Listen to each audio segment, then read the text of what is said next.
Welcome to the Unveiled Epoch Echoes channel. Today, we're diving deep into an unexplored historical mystery.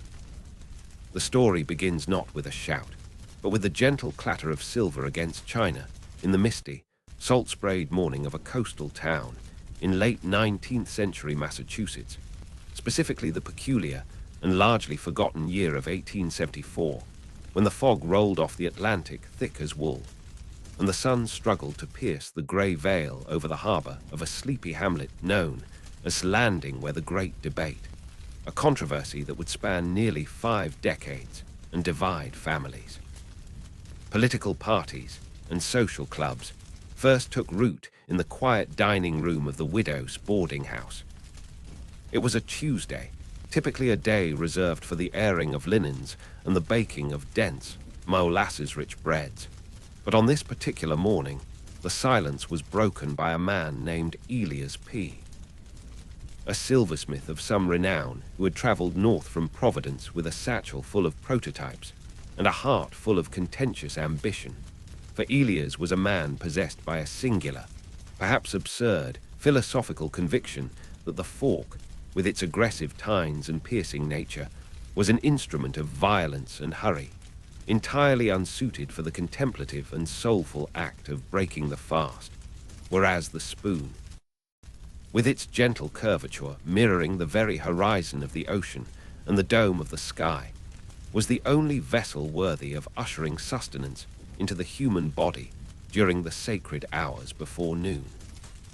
As the boarders sat around the long oak table, the aroma of fried hasty pudding and coffee filling the air, Elias watched with growing disdain as a young merchant named Thomas reached for a fork to spear a piece of sausage, an action Elias deemed an affront to the serene dignity of the morning, prompting him to clear his throat with a sound like tearing parchment and declare, in a voice that trembled with suppressed passion, that the fork was a tool of the devil's own haste.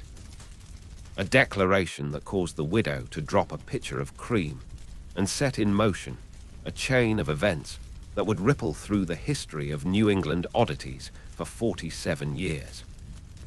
This seemingly trivial outburst was, in fact, the spark that ignited the great Utensil schism, a conflict that was never fought with muskets or cannons, but with pamphlets, impassioned town hall speeches, and the subtle, passive-aggressive setting of tables across 6 states. As the weeks turned into months, the debate leaked out of Landing and seeped into the parlors of Boston and the logging camps of Maine, dividing the populace into 2 distinct and fervent camps. The concave society, who championed the spoon as the emblem of holistic nourishment and unity, that a scoop represented gathering and abundance, and the Tyne Brotherhood, a more pragmatic and industrial-minded faction who believed the fork represented progress, precision, and the ability to seize one's destiny, literally and metaphorically.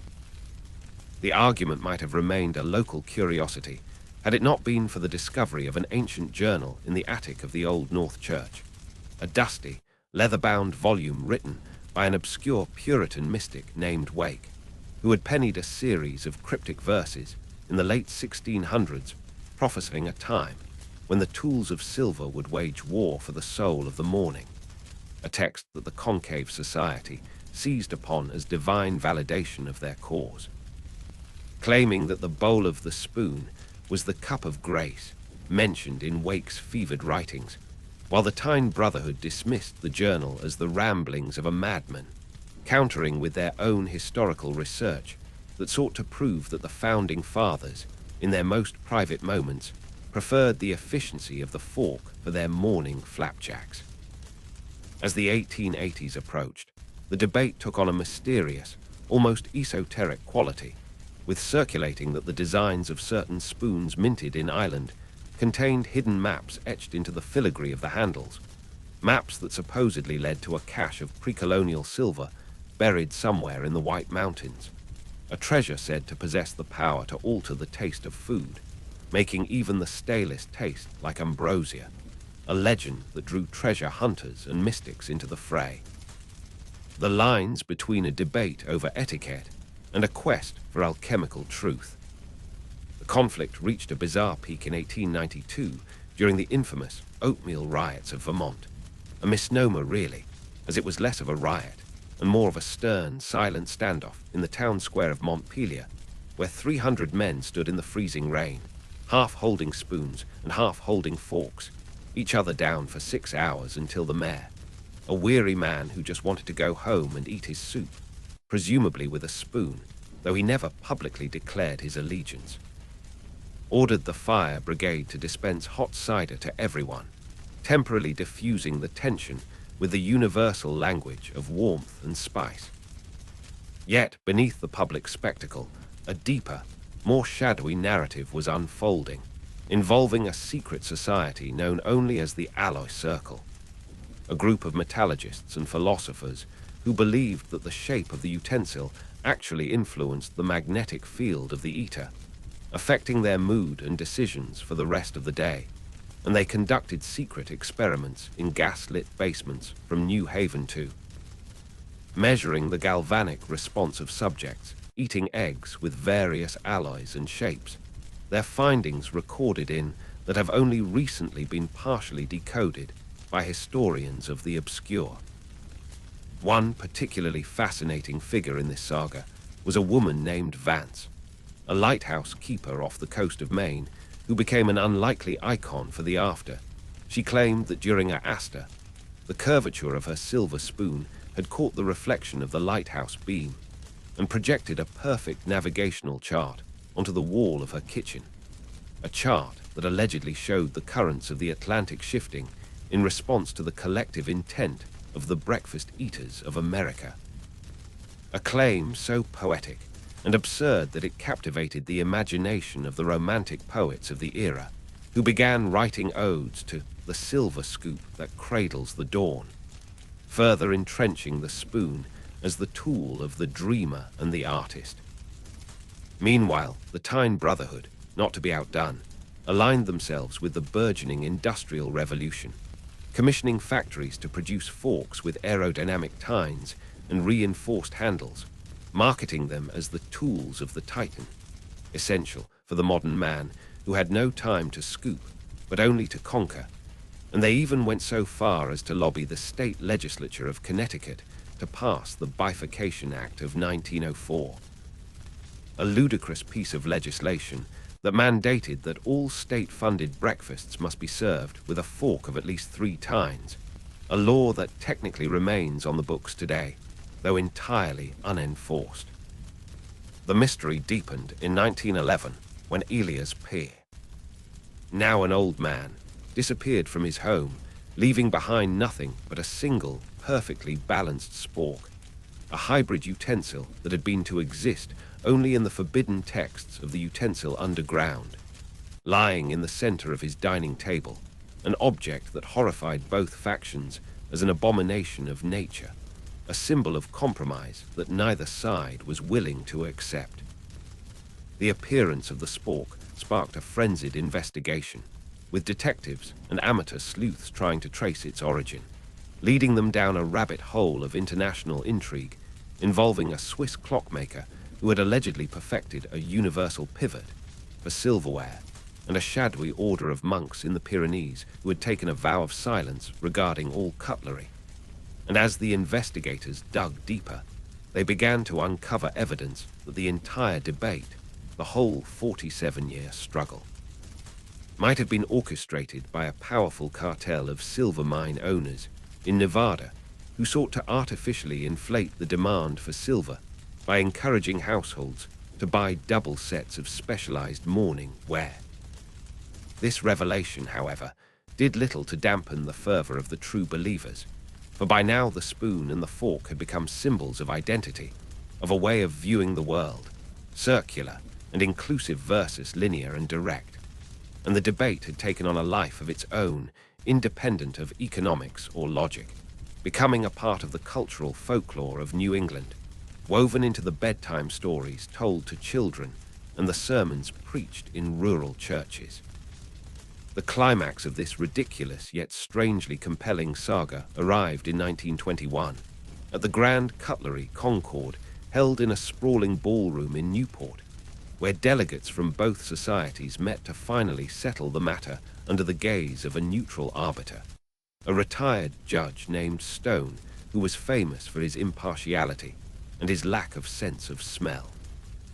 The tension in the room was palpable, the air thick with the scent of floor wax and nervous perspiration, as the representative, a fiery orator named Matilda Crest, took the podium to deliver the speech of the bowl, a 3-hour monologue tracing the history of the spoon back to the first seashell used by primitive man to drink water, that the spoon was the extension of the human hand, a gesture of offering and receiving, while her counterpart from the Tyne Brotherhood, a stoic industrialist named, countered with a slide presentation showing the efficiency of the fork in managing complex proteins and the necessity of the Tyne in a world that was becoming increasingly fragmented.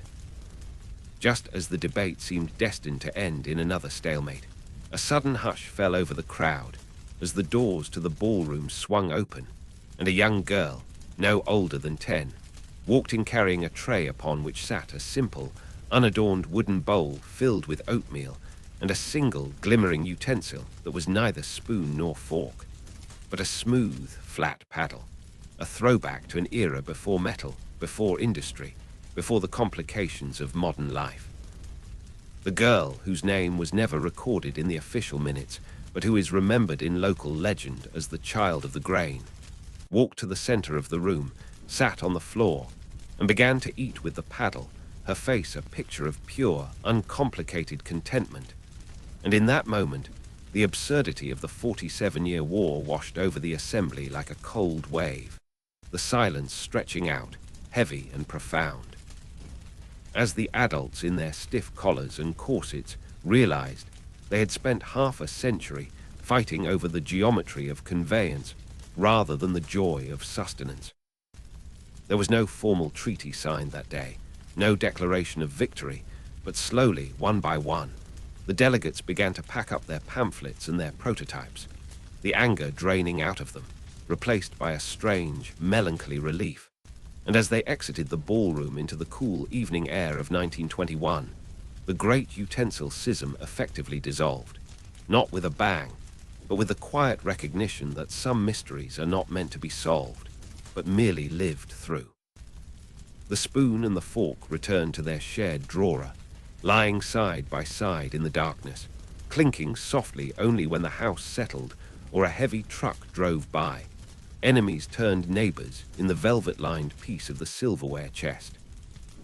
Yet, even today, if you visit certain antique shops in the of New Hampshire or Vermont, you might find a spoon with a curiously sharp edge or a fork with a strangely deep curve. Of a forgotten war whispered echoes of the time when New England debated the shape of breakfast.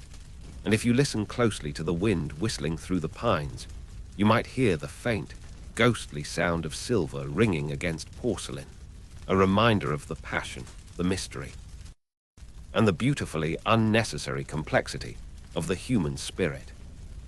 But the silence that settled over the dining tables of New England was deceptive, a thin veneer of porcelain calm masking a deeper, more subterranean current that continued to flow through the bedrock of American folklore.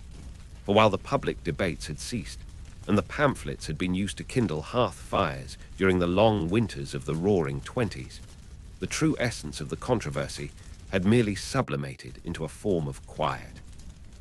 Domestic alchemy that persisted well into the middle of the century, particularly in the dusty, sun-drenched archives of the Historical Society, where, in the autumn of 1934, a young archivist named Julian Blackwood stumbled upon a series of crates marked miscellaneous kitchenware and philosophical detritus that had been donated by the estate of the late Elias P. Crates that contained not just the physical remnants of the great utensil schism, but a series of journals written in a frantic, spidery hand during the silversmith's final years, revealing that his obsession with the spoon was never merely about etiquette or ergonomics, but was rooted in a strange meteorological phenomenon he had witnessed as a boy during the Great Aurora of 1859, a celestial event that had seemingly magnetized the silverware in his mother's cupboard. causing the spoons to align perfectly with magnetic north, while the forks remained stubbornly chaotic. A singular event that convinced him that the concave shape was a receiver of cosmic energies, a theory the chalice resonance, which Julian found described in meticulous detail alongside blueprints for a breakfast observatory. A never-built structure intended to be constructed on the highest peak of the Berkshires, where diners would eat their morning oats using silver scoops specifically calibrated to the frequency of the morning star. Julian, a man of rational mind, but prone to the seductive pull of historical anomalies, found himself drawn into the hypothesis, spending his evenings over the diagrams, which suggested that the child of the grain, who had ended the riots in 1921, was not a random peasant girl, but the granddaughter of a reclusive metallurgist who had supposedly discovered a vein of living silver in a collapsed mine near the Canadian border. A metal that felt warm to the touch and resisted tarnish. And as Julian dug deeper, driving his rattling Ford coupe along the overgrown logging roads of northern Maine in search of this mythical mine, the story took a turn into the noir-tinted shadows of the pre-war era, involving a secretive guild of antique dealers known as the Velvet Lining, who hoarded specific utensils believed to have been forged from this living silver, trading them in the back rooms of Boston auction houses for sums that could have bought entire city blocks. For it was whispered that food eaten with these specific spoons imparted a clarity of thought and a longevity of spirit that bordered on the supernatural. The mystery thickened like a heavy chowder when Julian arrived in the forgotten hamlet of Echo Point, a town that did not appear on any standard map of 1938, but existed in the oral histories of the lumberjacks, where he found the ruins of a foundry that matched sketches, the air around it still humming with a faint metallic vibration. And there, amidst the rubble of brick and iron, he found a single, partially fork that seemed to be trying to reshape itself into a spoon. A physical manifestation of the compromise that had eluded the region for decades, suggesting that the metal itself possessed a memory, a desire to return to a state of unity, a discovery that terrified Julian enough to bury the beneath a frantic piling of stones and retreat to the safety of the library, never publishing his findings, but leaving his own journal tucked inside the cover of Sledger, a secret testament waiting for the next curious soul. The narrative then drifted into the 1950s, becoming a suburban legend whispered at Tupperware parties and backyard barbecues, where the choice of wedding silver became a coded language, with families subtly signaling their allegiance to the old ways. The spoon families, round, ornate patterns and slow, deliberate Sunday brunches, and the fork families, choosing sleek, modern lines and buffet-style efficiency. A cultural stratification that was invisible to the outsider, but deeply felt by the locals who knew that if you were invited to a breakfast at the venerable estate in Newport, you would be expected to eat your grapefruit with a spoon so polished it acted as a mirror to the soul. Whereas a brunch at the modernist enclave of the roguish architect Miles, Sterling, required the dexterity of a surgeon to navigate the tines of his custom-designed titanium forks. It was in this era that the ghost of the galley began to be reported on the ferry lines running to Martha's Vineyard, a spectral figure said to appear in the fog of the dining deck, silently rearranging the cutlery of dozing passengers, swapping their forks for spoons, and leaving behind a faint residue of sea salt and silver polish. A harmless haunting that nonetheless kept the legend alive in the hearts of the maritime community, serving as a gentle reminder that the ocean, the ultimate spoon, always reclaims what is hers. As the decades rolled on and the world accelerated into the digital age, the physical intensity of the debate faded, yet the philosophical core remained, transforming into a meditation on how we consume the world. Whether we scoop it up, gathering experiences in a wide embrace, or spear it, selecting precise moments with intent, a duality that finally found a strange harmony in the late 1990s when a culinary anthropologist named Sarah Vance great-granddaughter of the lighthouse keeper, opened a small, unassuming museum in a converted barn in Vermont dedicated to the art of the morning. A quiet sanctuary filled with thousands of spoons and forks collected from the attics of New England, displayed not as weapons of a schism, but as notes in a grand, metallic symphony, arranged in a spiral that led the visitor to the center of the room where, under a single skylight, lay the spork, now tarnished and ancient, resting on a velvet pillow. No longer a symbol of abomination, but of the beautiful, messy complexity of human compromise. Visitors to the museum often reported that upon leaving, the air tasted sweeter, the morning light seemed softer, and the urge to rush through their day vanished, replaced by a desire to sit, to hold a warm cup, and to listen to the silence, proving that while the 47-year debate was technically over, the spell it cast over the granite hills and rocky coasts of the Northeast had never truly broken, but had simply settled like the morning dew, nourishing the roots of a story that continues to grow in the quiet, unseen spaces between the ticking of the clock and the clinking of the silverware.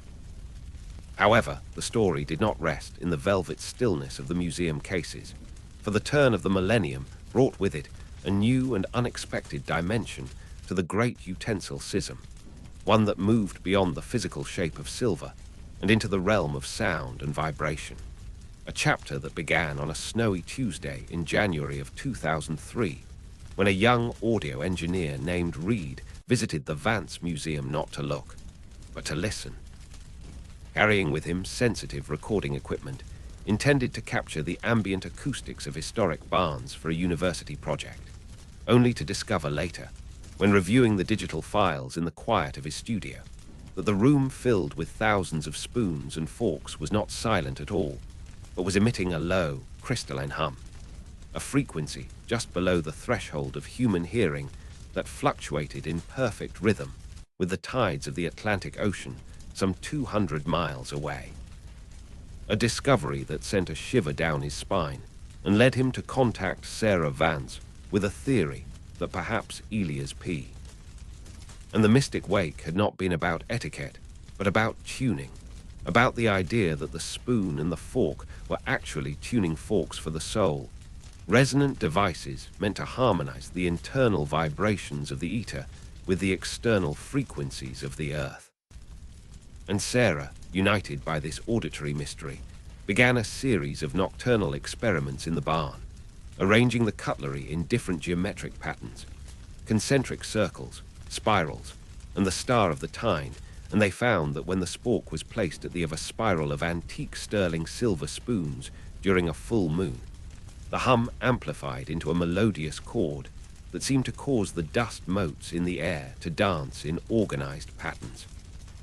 A phenomenon they documented in a self-published paper titled The Acoustic Breakfast, which, while ignored by the scientific community, became a cult classic among a new generation of digital mystics and chefs who began to host sonic brunches in the lofts of Brooklyn and the converted mills of Lowell, where guests wore headphones playing the recorded hum of the Vance collection while eating oatmeal with specially minted bronze paddles, claiming that the sound made the food taste richer, deeper, and more connected to the history of the grain itself. This resurgence of interest stirred the embers of the old secret societies, leading to the re-emergence of the alloy circle. In 2008, though now they were no longer metallurgists in gas-lit basements, but coders and data operating in the glow of server rooms, who began to digitize the old journals and run algorithms on the cryptic verses of Wake, a hidden code embedded in the capital letters of the texts which, when strung together, formed a set of coordinates pointing to a remote, uninhabited island in the middle of lake, a place known to locals as Needle Rock, due to its jagged, fork-like pine trees. Driven by a sense of adventure that transcended the digital screen, a group of these modern historians rented a pontoon boat on a foggy morning in late October, traversing the glassy, mist-covered water to the island, where, beneath the roots of an ancient hemlock tree that twisted like the handle of a Baroque serving spoon, They unearthed a rusted iron box containing not silver, but a collection of petrified wooden utensils dating back to a pre-colonial indigenous trade network. Beautifully carved ladles and spears that showed that the duality of the scoop and the tine had existed in harmony on this land for thousands of years before the arrival of the European settlers, a revelation that recontextualized the entire 47-year debate not as a new conflict, but as a cultural amnesia, a forgetting of the ancient balance that the land itself had tried to remind them of through the madness of the silversmiths. The discovery at Needle Rock brought a profound sense of closure to the few who knew the full depth of the story, suggesting that the War of the Morning was merely a symptom of a society that had lost its rhythm.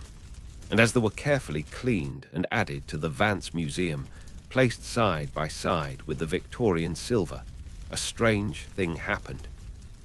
The hum that Reed had recorded began to fade, slowly diminishing day by day, until the barn was once again filled with simple, heavy silence, as if the metal, having finally delivered its message, could return to being just metal. Yet the magic of the story persists in the small, unobserved moments of New England life, in the way a grandmother in Portsmouth unknowingly sets a table with unmatched silverware that spans 3 generations, or how a diner waitress instinctively hands a tired trucker a spoon for his coffee and a fork for his pie without asking, a silent choreography of care that flows beneath the surface of the everyday.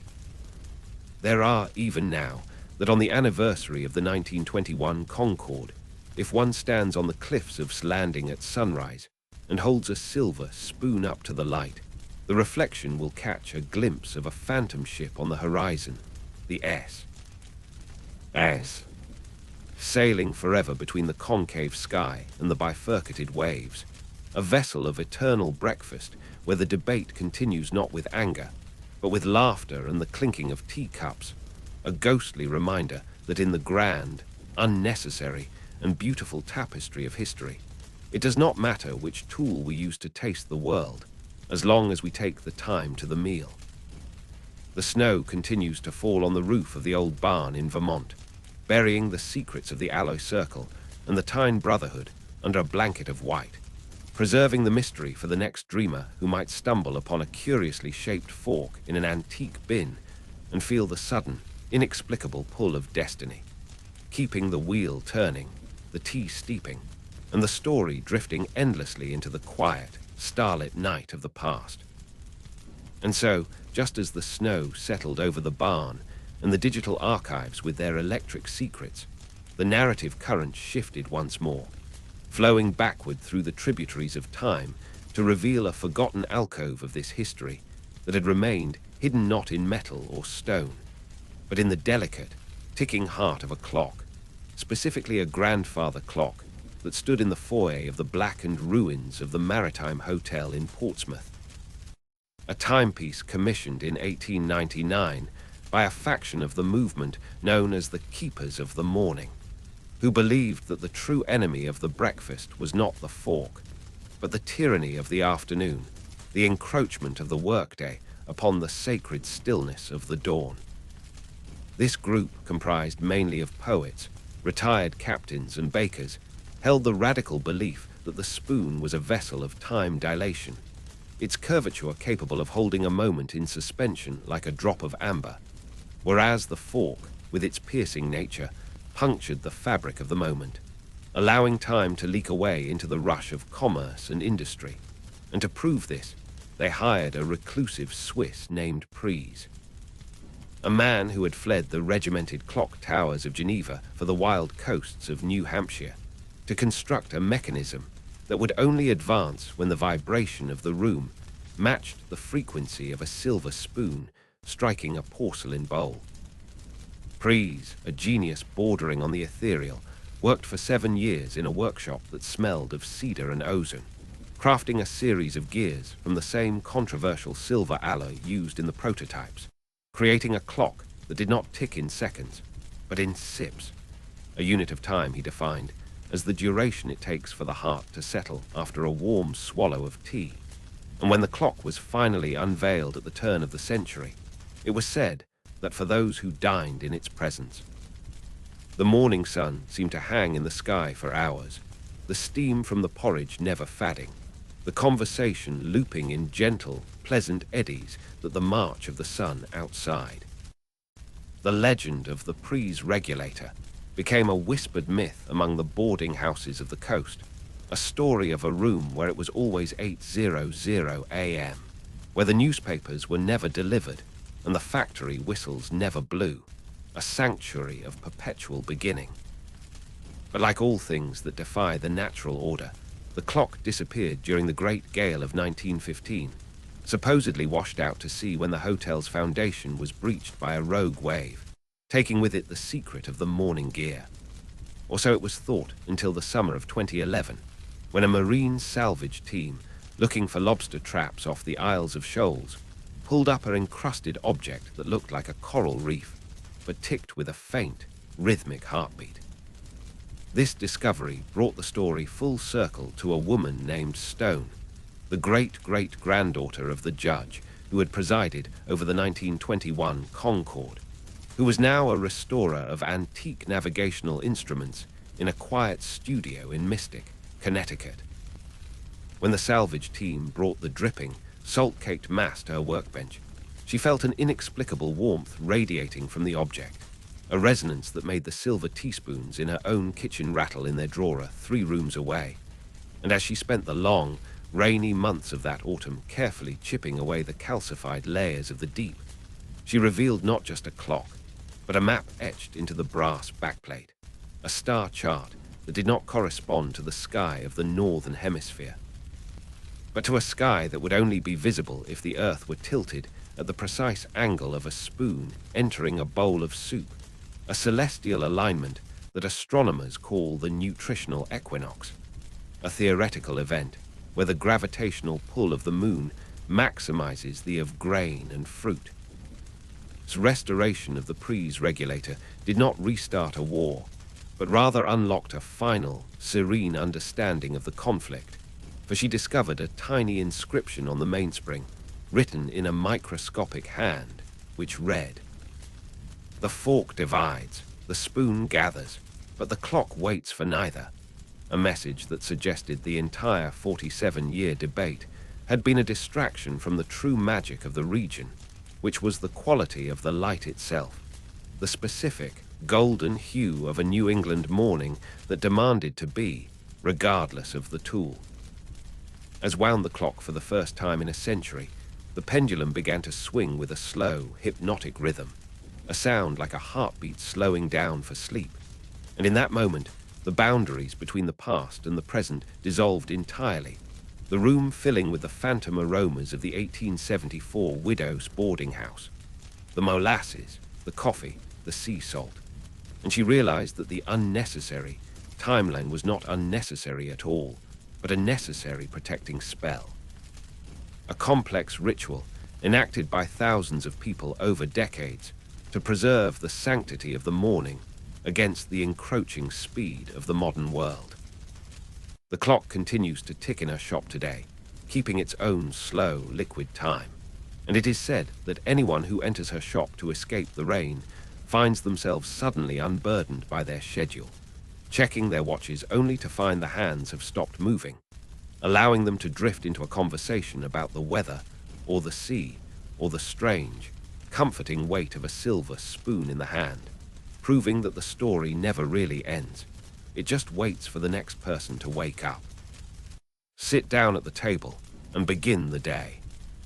But the ticking of clock was merely the heartbeat of a larger organism, a pulse that resonated through the granite veins of New England and traveled deep into the verdant, rolling hills of the Berkshires, where the story took on a botanical dimension that had been entirely overlooked by the metallurgists, and a chapter that lay dormant until the spring of 2016, when a botanist named, a distant relation of the widow who had started it all, began to the heritage grains growing in the overgrown fields behind the abandoned boarding house in Landing, discovering that the oats and wheat in that specific patch of soil grew in strange, unnatural formations, the stalks bending and spiraling in a way that mimicked the filigree patterns of 19th century silverware, a phenomenon that led her to the dusty records of the local agricultural grange, where she unearthed the minutes of the Agrarian Utensil Accord of 1888, a secret treaty signed by the farmers of the valley, who had realized long before the city dwellers that the crops themselves were sensitive to the metal that harvested and consumed them. The farmers, practical men and women who listened to the earth rather than the politicians, had observed that wheat harvested with scythes forged from the same silver alloy, as the spoons produced a flour that rose higher and tasted sweeter, while grain cut with iron that matched the tensile strength of the Tyne brotherhoods, forks yielded a denser, heartier loaf suitable for long winters, and they had quietly segregated their fields accordingly, creating a landscape where the geology of breakfast was written into the very DNA of the crops.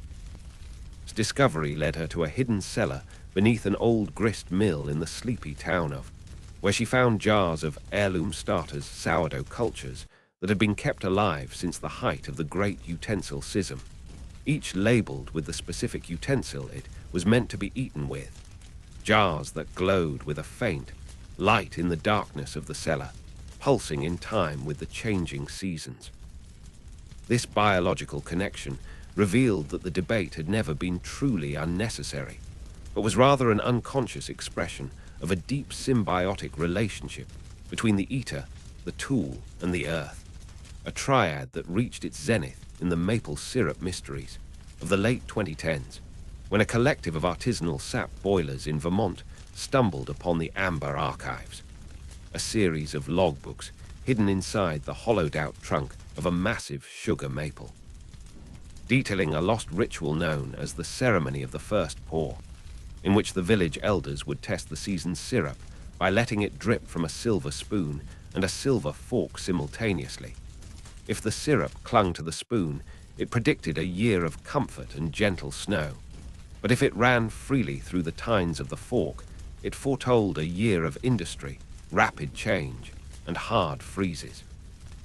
The recovery of these traditions sparked a quiet renaissance in the rural kitchens of the Northeast, a slow breakfast movement that eschewed the digital rush for the pace of the spoon and the fork, encouraging people to wake up with the sun and choose their utensil based on the needs of their spirit that morning.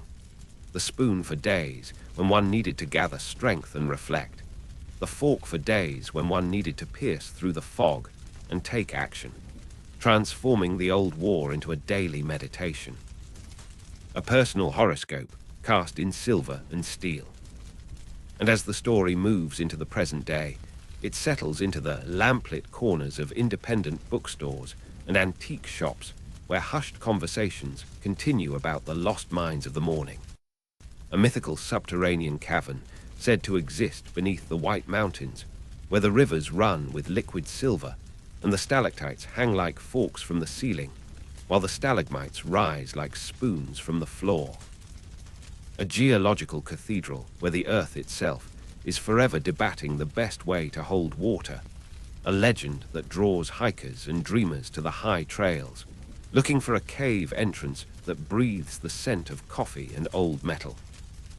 There are those who say that if you hike the Appalachian Trail through Connecticut in late autumn, when the leaves are burning gold and crimson and the air is crisp enough to snap, you might meet an old man walking with a hiking stick that looks suspiciously like a giant, elongated spork, a wanderer who calls himself the custodian of the cutlery, who will sit with you by the fire and tell you that the schism never really ended because it is the fundamental question of existence. Do we scoop up the universe and hold it close, or do we spear the truth and examine it piece by piece?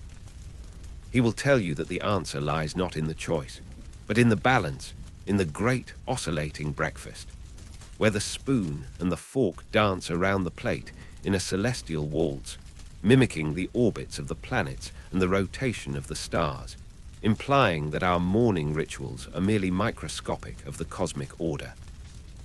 As the fire dies down and the embers glow like dying stars, the custodian fades back into the forest, leaving behind a sense of profound peace and a small, hand-whittled utensil that fits perfectly in your hand. A token of the journey that reminds you that every meal is a story, every bite a memory, and every morning a new chapter in the endless, beautiful, and ridiculously necessary timeline of being human. The fog rolls in off the Atlantic, covering the towns of Landing, Portsmouth, and Newport in a blanket of silence, muting the modern world and preserving the echo of the silver, the clatter of the china, and the murmur of the debate for all eternity, safe in the library of dreams where the spoon and the fork lie down together in the velvet dark, waiting for the sun to rise and the kettle to whistle once more.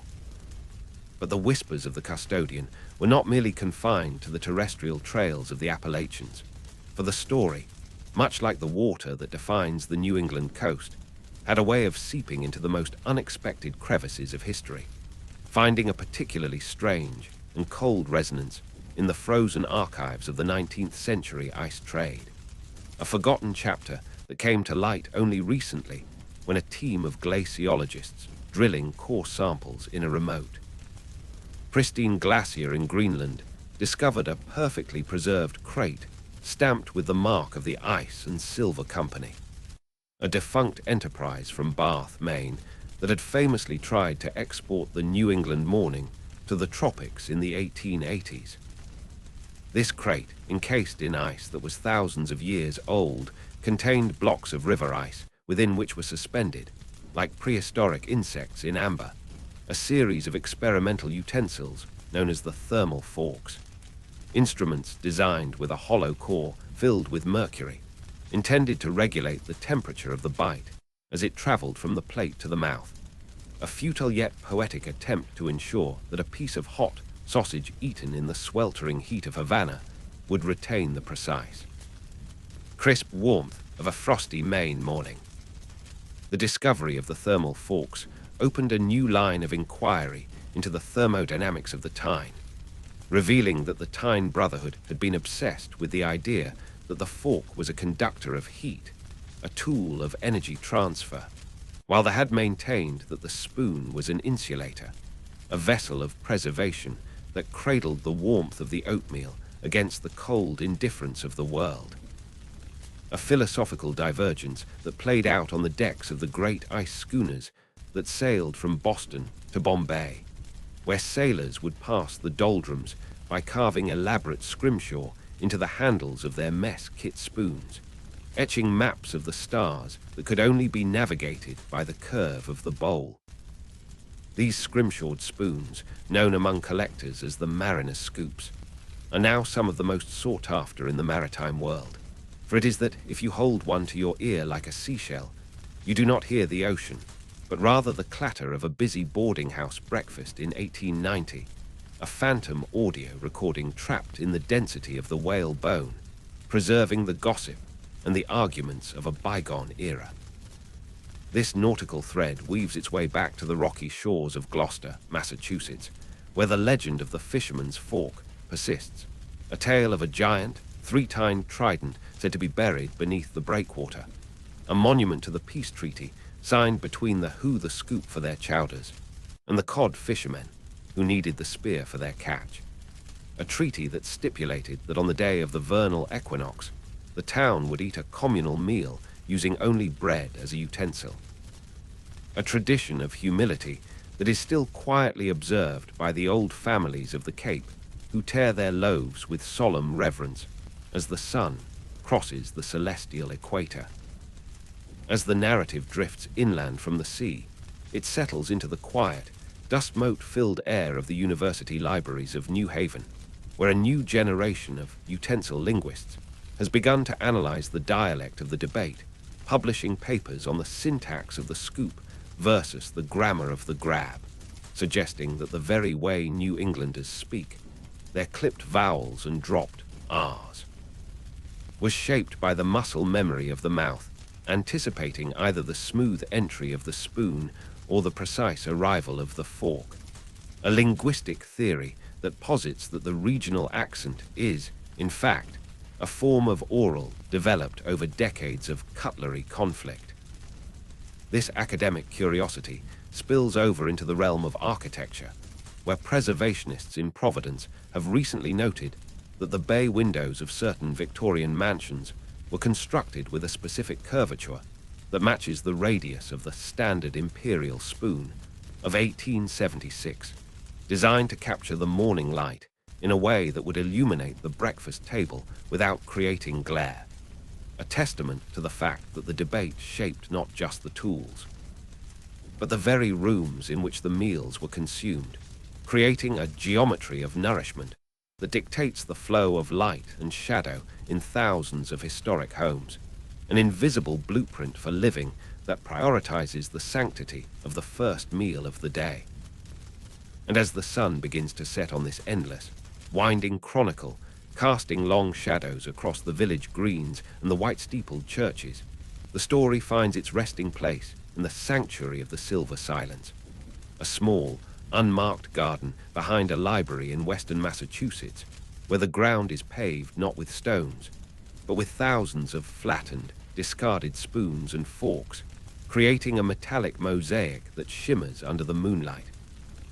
A path that leads to a simple stone bench, where weary can sit and contemplate the absurdity and the beauty of it all. It is here, in this quiet garden, that the true resolution of the 47-year debate is felt most deeply, not as a victory for one side, but as a blending of forms. For as the seasons change and the leaves fall upon the silver path, the metal slowly oxidizes, turning the sharp tines of the forks soft and the deep bowls of the spoons flat, until they all resemble the same thing. Reflections of the sky, mirrors of the passing clouds, tools no longer of division, but of pure, passive observation. The wind whispers through the birch trees, carrying with it the scent of wood smoke and old paper, a lullaby that sings of a time when the world was small enough to care passionately about the shape of silver, a time that has never truly left us, but lives on in the weight of the fork in your hand, the curve of the spoon in your mouth, and the quiet, unshakable belief that breakfast is the most important story of the day. The stars wheel overhead, the great clock of the universe ticking in its own vast, silent rhythm, and the mystery of the spoon and the fork dissolves into the peaceful, heavy sleep of history, waiting to be rediscovered with every sunrise, every poured cup of coffee, and every shared meal in the warm, golden light of home. And the silence that now reigns over the sanctuary of the Silver Silence is not a period, but an ellipsis, an open-ended invitation for the story to continue its strange, cyclical journey. A journey that in the year 2022 manifested itself in the world of computer science through a baffling anomaly in the nascent field of sentient AI, where a team of MIT researchers in Cambridge, attempting to train a large language model on the complete digitized archives of New England history, including the full transcripts of the Utensil schism pamphlets, the journals, and the minutes of the Agrarian Accord, discovered that the model, when prompted to describe the optimal shape for carrying a viscous liquid, would consistently and immediately generate the design for a spoon, followed by a footnote referencing the necessity of temporary suspension in opposition to gravity. A seemingly sentient preference for the concave form over the angular. However, when the researchers slightly modified the prompt to include the word seizure or acquisition, the AI would instantly switch its recommendation to a fork, calculating the optimal angle of the tines for maximum purchase, a response so rapid and emotionally polarized that the team the internal conflict of the AI, the digital schism, suggesting that the core philosophical argument of the 19th century New Englanders had somehow embedded itself into the very fabric of the algorithms, creating a localized digital consciousness within the machine that perpetually argued over breakfast etiquette, viewing the spoon as the default state of rest and the fork as the necessary state of action. This digital echo led one of the young researchers, Dr.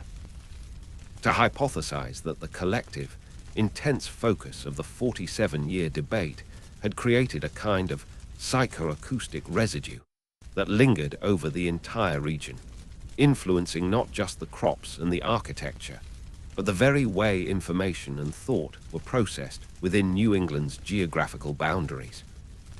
To test this, created a sophisticated sensory apparatus, which she called the resonance chamber, installing it in the attic of the former widow's boarding house, which had long since been converted into a quiet research lab, where she began to record the subtle electromagnetic fluctuations of the building. Her findings were astonishing. During the hours of 7:00 a.m. to 9:00 a.m., the chamber consistently registered a low-level, non-natural energy spike, a pulsing field that seemed to emanate directly from the dining room floor, a vibration she mathematically traced back to the exact frequency of a silver spoon being gently against porcelain, the very sound that had initiated the great utensil schism in 1874. This lingering energy, she posited, was a form of cultural inertia, a historical memory imprinted onto the very structure of the building and the ground beneath it, constantly broadcasting the original conflict into the modern ether. This led to the final, most esoteric discovery in the entire timeline, an archaeological dig initiated by beneath the floorboards of the dining room where the conflict began. A dig that uncovered not ancient silver or hidden texts, but a complex, interlocking layer of materials that had been deliberately placed there. A base layer of fine, curved river stones, echoing the spoon, a middle layer of sharply broken slate tiles, echoing the fork, and a final layer of woven hemp, a composite structure that perfectly insulated the room and the energy field from the outside world. This arrangement was clearly not accidental. It was a ritualistic foundation, a tuning bed laid down in the late 19th century by an unknown entity, perhaps Elias in his final, desperate attempt to control the resonance, or perhaps the widow herself, weary of the noise, designed to contain and perpetuate the debate forever within the confines of that single room. The ultimate, silent truth of the entire timeline was therefore revealed to be a magnificent paradox. The 47-year debate was indeed ridiculously unnecessary in its outward manifestation, yet absolutely necessary as a massive, unconscious ritual performed by an entire region to create a localized field of psychoacoustic energy, a historical anchor that binds the very soil and air of New England to a slower, more contemplative, and arguably more enchanting rhythm of life, that even in the age of optics and artificial intelligence, the moment of breakfast remains a sacred pause. A time when the world's true speed is measured not in gigahertz, but in the slow, deliberate clink of silver against china. The story concludes not with a choice of utensil, but with the quiet, continuous hum of the electromagnetic field emanating from the small, dusty dining room in Landing, a sound that assures anyone listening that the most important debates are the ones that are never truly resolved, but simply sustained, becoming the very background music of our lives. Yet the narrative insisted on a final, unexpected twist, one that transcended the physical, the digital, and the energetic, moving into the realm of pure human desire, manifesting in the quiet chaos of the contemporary culinary world. The enduring enigma of the digital schism and the discovery of the resonance chamber did not fade into academic obscurity. Instead, they captured the imagination of a fiercely competitive, Michelin-starred chef in Boston named, a man known for his extreme minimalist approach and his almost spiritual devotion to the provenance of ingredients, who initially dismissed the entire saga as quaint regional madness, found himself strangely compelled by the AI's polarized responses, and Dr. Data, realizing that the spoon-fork duality represented the ultimate battle in cuisine, the smooth, seamless blending of the spoon versus the precise, isolated appreciation of individual components, the fork. In 2024, launched a conceptual tasting menu titled the 47-Year Pause, which quickly became the most exclusive and talked about dining experience in New England. The menu was structured as a dramatic enactment of the great utensil schism. Diners were led into a private room, a meticulous recreation of the widow's dining room, complete with period wallpaper and the faint, low-frequency hum piped in from the recorded resonance chamber, and presented with two identical dishes of meticulously prepared oatmeal or morning porridge. The catch was the cutlery. One dish was accompanied only by a perfectly curved, weighted silver spoon, and the other only by an angular, finely tined silver fork. The experience was engineered to force a conscious choice, an act of intentionality that the 19th century populace had performed unconsciously. Diners who chose the spoon dish reported a sense of immediate comfort, a holistic warmth, describing the porridges as integrated and a single, perfect memory. Those who chose the fork dish, however, were forced to meticulously spear and balance the individual swollen oat kernels onto the tines, a slow, frustrating process that oddly intensified their perception of the subtle, individual notes of the caramelized maple syrup, the sea salt, and the toasted nuts. They tasted the dish in parts, not as a whole. The climax of the experience was the revelation of the final course, which was served only after the diners had articulated which utensil had provided the more satisfying experience. The final dish, served to everyone regardless of their initial choice, was a single, perfect sphere of ice cream presented on a pedestal of carved granite, accompanied by a utensil that had commissioned after months of obsessive design. The unnecessary utensil, a tool that looked like a sleek, modern ladle with a single, highly polished tine extending from the center of the bowl, a bizarre fusion that physically represented the logical impossibility of the spork. Explained to his captivated patrons that this final utensil was neither spoon nor fork, but a metaphor for the human condition, a beautiful, flawed instrument that could neither scoop nor spear effectively, forcing the user to give up the notion of perfect efficiency and instead engage with the food and life with a playful, necessary struggle, a moment of intentional, ridiculous difficulty that transcended the debate. He called it the moment of necessary inefficiency. The genius of this menu was that it transformed a historical footnote into a contemporary, existential crisis played out over breakfast, forcing modern diners, who had long forgotten the weight of silver and the silence of a meal, to confront the philosophical chasm that had divided their ancestors. Reviews of the 47-year pause were ecstatic, not for the food, but for the profound, almost therapeutic effect of the enforced choice.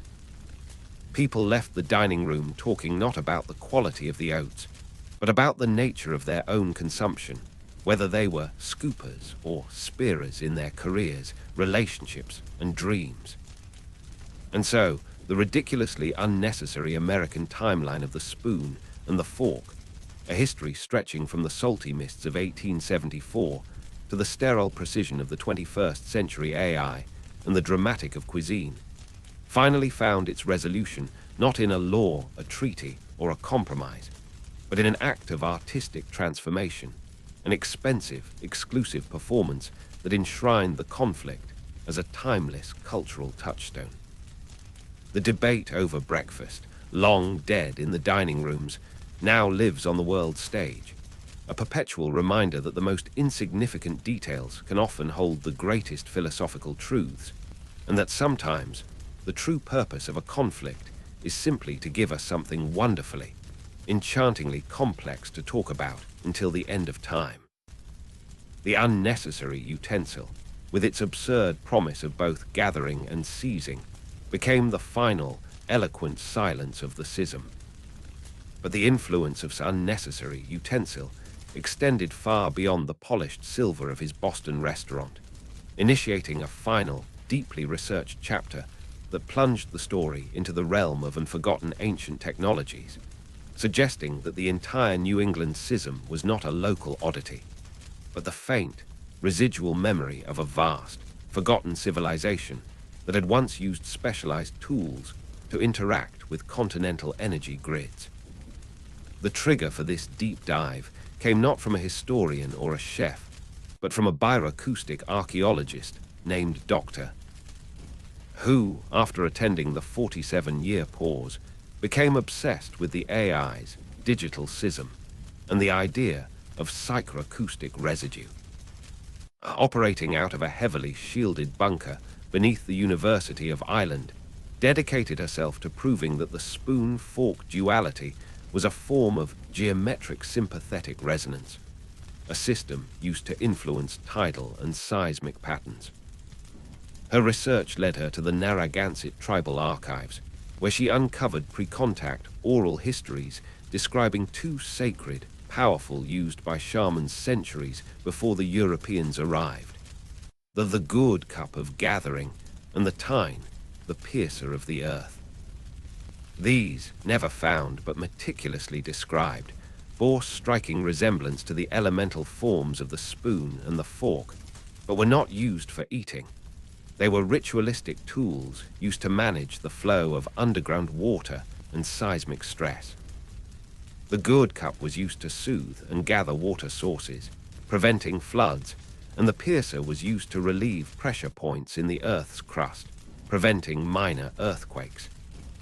Theorized that the Puritan settlers, upon seeing these sacred tools, or their crude, silver European derivatives, mistook their purpose for mundane kitchen utensils, but the deep, foundational intent of the geometry remained, embedding itself into the colonial consciousness as an intractable argument over utility versus harmony.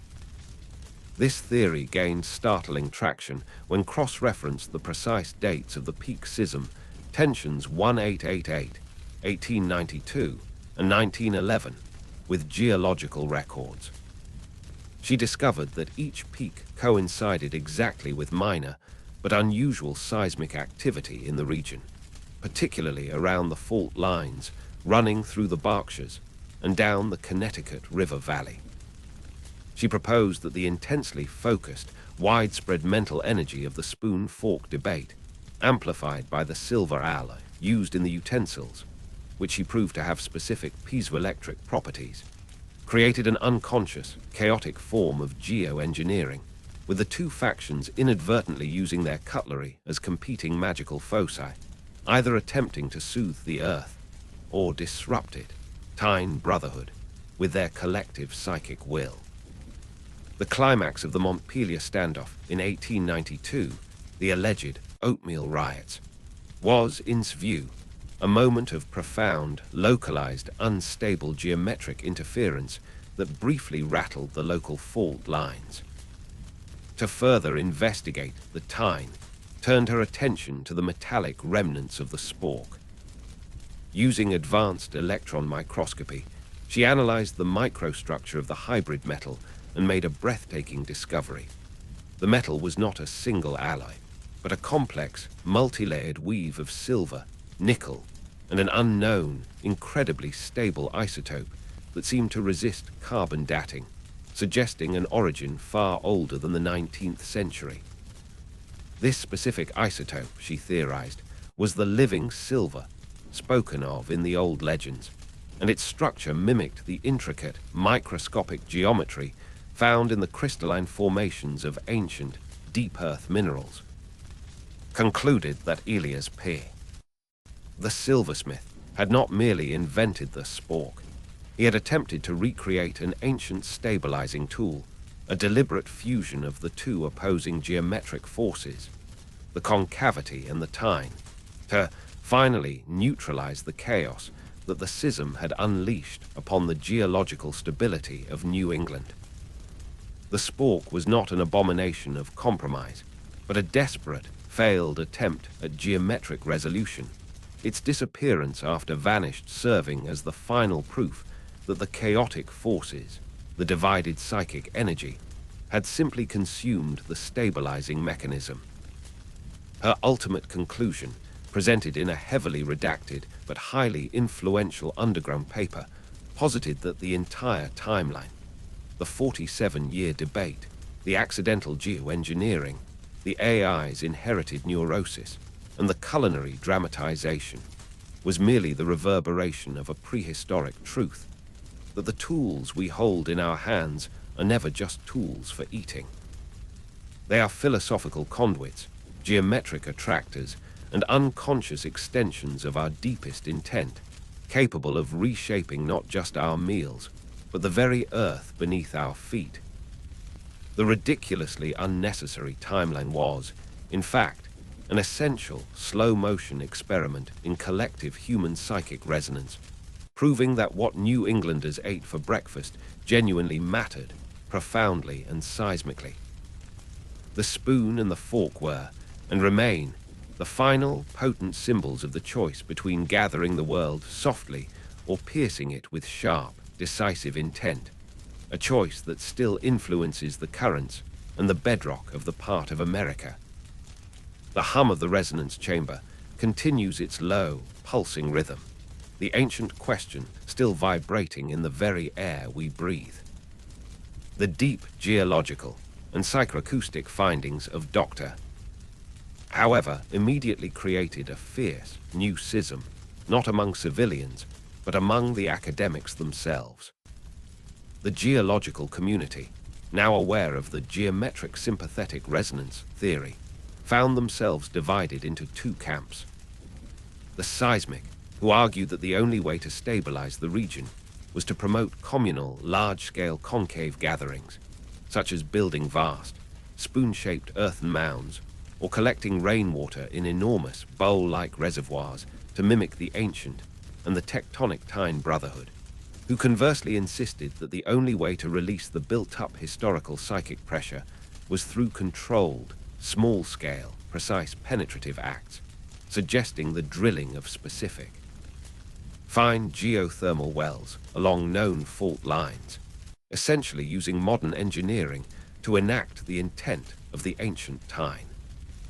This intellectual divide led to an absurd, high-stakes political battle in the New England state legislatures in 2026, where funding for water conservation projects, spoon-aligned, was pitted directly against funding for exploratory geothermal energy, fork-aligned. Simultaneously, the culinary world, still reeling from chef's performance, began to move beyond the simple spoon-fork duality entirely. A new, radical movement emerged, spearheaded by a collective of young, anarchist food designers calling themselves the Zero. Their philosophy was that the entire 47-year debate, while philosophically rich, was ultimately a distraction, a focus on the intermediary tool rather than the purity of the hand and the ingredient. They advocated for a return to the tactile consumption described in the pre-colonial indigenous narratives, that the true way to end the psychoacoustic residue was to break the cycle of metal dependency. The Zero, most audacious act was the covert reclamation of the old widow's boarding house, Dr. Resonance Chamber Lab, which they transformed into a temporary, illegal, immersive dining installation called the Primordial Breakfast. Diners were served only raw, unprocessed ingredients, heirloom oats soaked overnight, whole berries, raw honey, and were forced to eat entirely with their hands, adopting specific hand gestures derived from the scant descriptions of the ancient Narragansett rituals, the curved hand for liquids, the living spoon, and the pointed, separating fingers for solids, the living fork. The effect of the primordial breakfast was immediate and profound. Doctor's remote sensors, still monitoring the electromagnetic field of the building, showed a dramatic and instantaneous change. The low, persistent 700 AM spoon tap frequency abruptly vanished, replaced by a much softer, broader, and more complex spectrum of frequencies that resembled the natural sounds of running water and wind. the sounds of the ancient earth before the schism began. The act of returning to the hand, the primary, non-engineered utensil, had seemingly broken the ritualistic cycle of the metallic memory, neutralizing the historical residue that had clung to the space for over a century and a half. This final, peaceful resolution revealed the deepest, forgotten truth of the entire timeline. The ridiculous, unnecessary debate over silverware was not a contest between the spoon and the fork, but a long, collective spiritual yearning for the unmediated experience. The New England populace, from the 19th century silversmith to the 21st century AI, was unknowingly searching for the perfect conduit to connect them back to the simple, nourishing reality of the morning meal, a connection that only the humble, primal technology of the human hand could ultimately provide.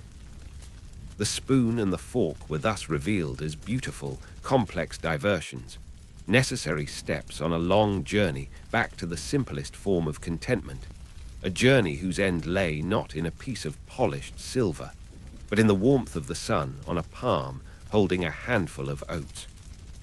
The silence that now blankets the widow's dining room is no longer an ellipsis, but a final, deep breath, a quiet recognition that the war is over, and the breakfast is finally, purely, and simply just breakfast. The apparent resolution brought by the zero, however, proved to be merely a phase transition in the story's relentless pursuit of its own origin. The removal of the metallic influence in the widow's house did not eliminate the historical residue entirely. It merely shifted its locus of manifestation, pushing the narrative into the realm of abstract geometry and cartography, focusing on the forgotten truths held within the very land divisions of New England. This final, deepest historical layer was uncovered in 2027 by a retired cartographer and geometrician named Professor Finch, who, skeptical of both the AI's neurosis and the geologist's seismic theories, returned to the most tangible evidence of the 19th century schism, the pamphlets and the newspapers. Finch's painstaking, decade-long work involved compiling every known map, plat survey, deed, and land grant document from New England dating between 1874 and 1921. He digitized them all, overlaying them into a single, massive geospatial model, seeking patterns that transcended local boundaries. Finch's breakthrough came when he plotted the political alignment of every household recorded in the 1890 census, labeling each property as either or based on documented political contributions or public society membership, and overlaid this data onto the existing state and county borders. He discovered an astonishing, systematic bias. The boundaries of the townships and counties, which had been established generations earlier, had subtly dictated the alignment of the debate, suggesting the land itself was pre-programmed for the schism. He found that regions with a high number of land parcels, shaped in smooth, concave, or circular configurations, such as the curving river bends of the Connecticut River Valley or the rounded foothills of the Green Mountains, were overwhelmingly populated by. Conversely, areas dominated by linear, rectilinear, or sharp, angular property lines, particularly the early grid-patterned colonial settlements near the coast and the straight-line logging claims in Maine, showed a dense, entrenched Tyne Brotherhood population. Finch called this the topological determinism of breakfast, a grand, overarching theory that suggested the shape of the land we stand on influences the geometry of our thoughts, and by extension, the tools we prefer to use to interact with the world. The 47-year debate was not a political or social movement in the modern sense. It was a vast, subconscious human manifestation of the latent geometric conflict inherent in the colonial division of the ancient, curved, and organic Narragansett land. The settlers had imposed a rigid, rectilinear grid, the fork, onto a naturally flowing, curved landscape, the spoon, and the 19th century debate was the inevitable historical moment when the land's original, fluid geometry fought back against the imposition of the straight line, using the mundane battle over cutlery as its proxy war. The deepest secret of the entire timeline, therefore, was this: the fight was never about the utensils, the food, or even the people. It was a centuries-long, silent struggle between Cartesian geometry and natural flow. The spoons and forks were merely the most potent, portable, and personal symbols of this fundamental cosmic tension between order and nature, structure and fluidity, that defines the very shape of New England. Finch's final act was to trace the land claim of the original widow's boarding house in Landing. He found that the property lay directly on a centuries-old, unacknowledged land claim fault line, a perfectly straight, surveyor-drawn boundary that cut violently across a natural, ancient stream bed, a topological point of intense geometric friction, a place where the straight line and the curve met in perpetual, silent conflict. This spot was not random. It was the most likely place on the entire eastern seaboard for the topological determinism to trigger the schism, making Elia's P. This outburst not a personal whim, but a necessary, tragic release of the accumulated geometric tension of the land itself. The story, in its final meditative form, is the realization that we are all, every morning, unwilling participants in a vast, silent war between the geometries of the earth. Whether we scoop or spear, we are unconsciously choosing a side in the most fundamental debate there is, the eternal struggle between the straight line of human ambition and the boundless curve of the universe.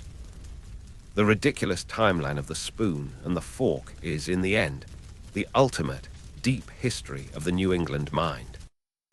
The final layer of this labyrinthine history, the most ancient and abstract truth, lay not beneath the floorboards or within the land surveys, but suspended in the very air, concealed within the forgotten science of celestial cartography as practiced by a shadowy, pre-colonial society.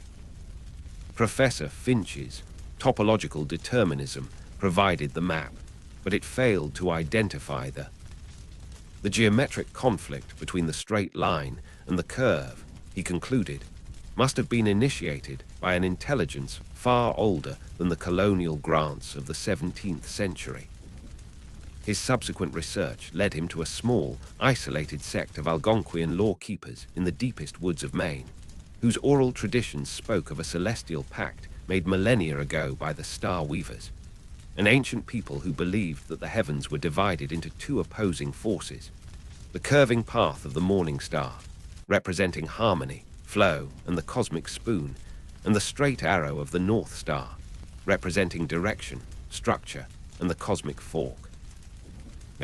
These star weavers, the ancestors of the local tribes, possessed a lost technology of stellar geometry, which involved laying out precise, large-scale earthworks, using stones and planted forests to form geometric patterns that were designed to attract and ground the preferred celestial influence. The curving path adherents laid their settlements in arcs and around circular caves, creating a landscape that promoted gathering and communal well-being. The straight arrow adherents established linear paths and defined territory with sharp, directional boundaries, precision, and industry. The ultimate goal of the Star Weavers' civilization, which predated the Narragansett, was to maintain a perfect, delicate geometric equilibrium between these two celestial forces on the land.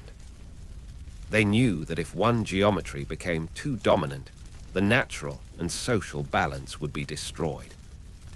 The and the tine were merely localized, handheld ceremonial tools, miniature resonators used to check and correct the subtle imbalances in the large-scale Star Weaver earthworks.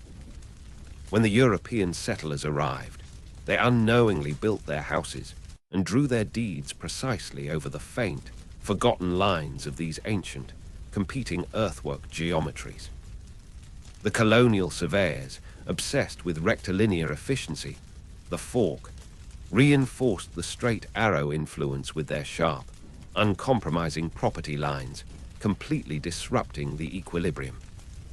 The resulting geometric overstress on the landscape built up over 2 centuries, silently warping the regional consciousness. The Great Utensil Schism of 1874-921, then, was the inevitable, delayed psychic eruption of this deep-seated geometric conflict. Alias P. The silversmith who saw the spoon as a reflection of the sky was not an eccentric. He was a sensitive individual unconsciously picking up on the immense psychic pressure exerted by the suppressed curving path geometry, an attempt by the land itself to manifest the cosmic spoon to counterbalance the tyrannical dominance of the colonial fork geometry. The 47-year debate in this light transforms from a mere social curiosity into a magnificent, prolonged ritual of geometric rebalancing, enacted unwittingly by an entire population attempting to stabilize the land mass before it tore itself apart.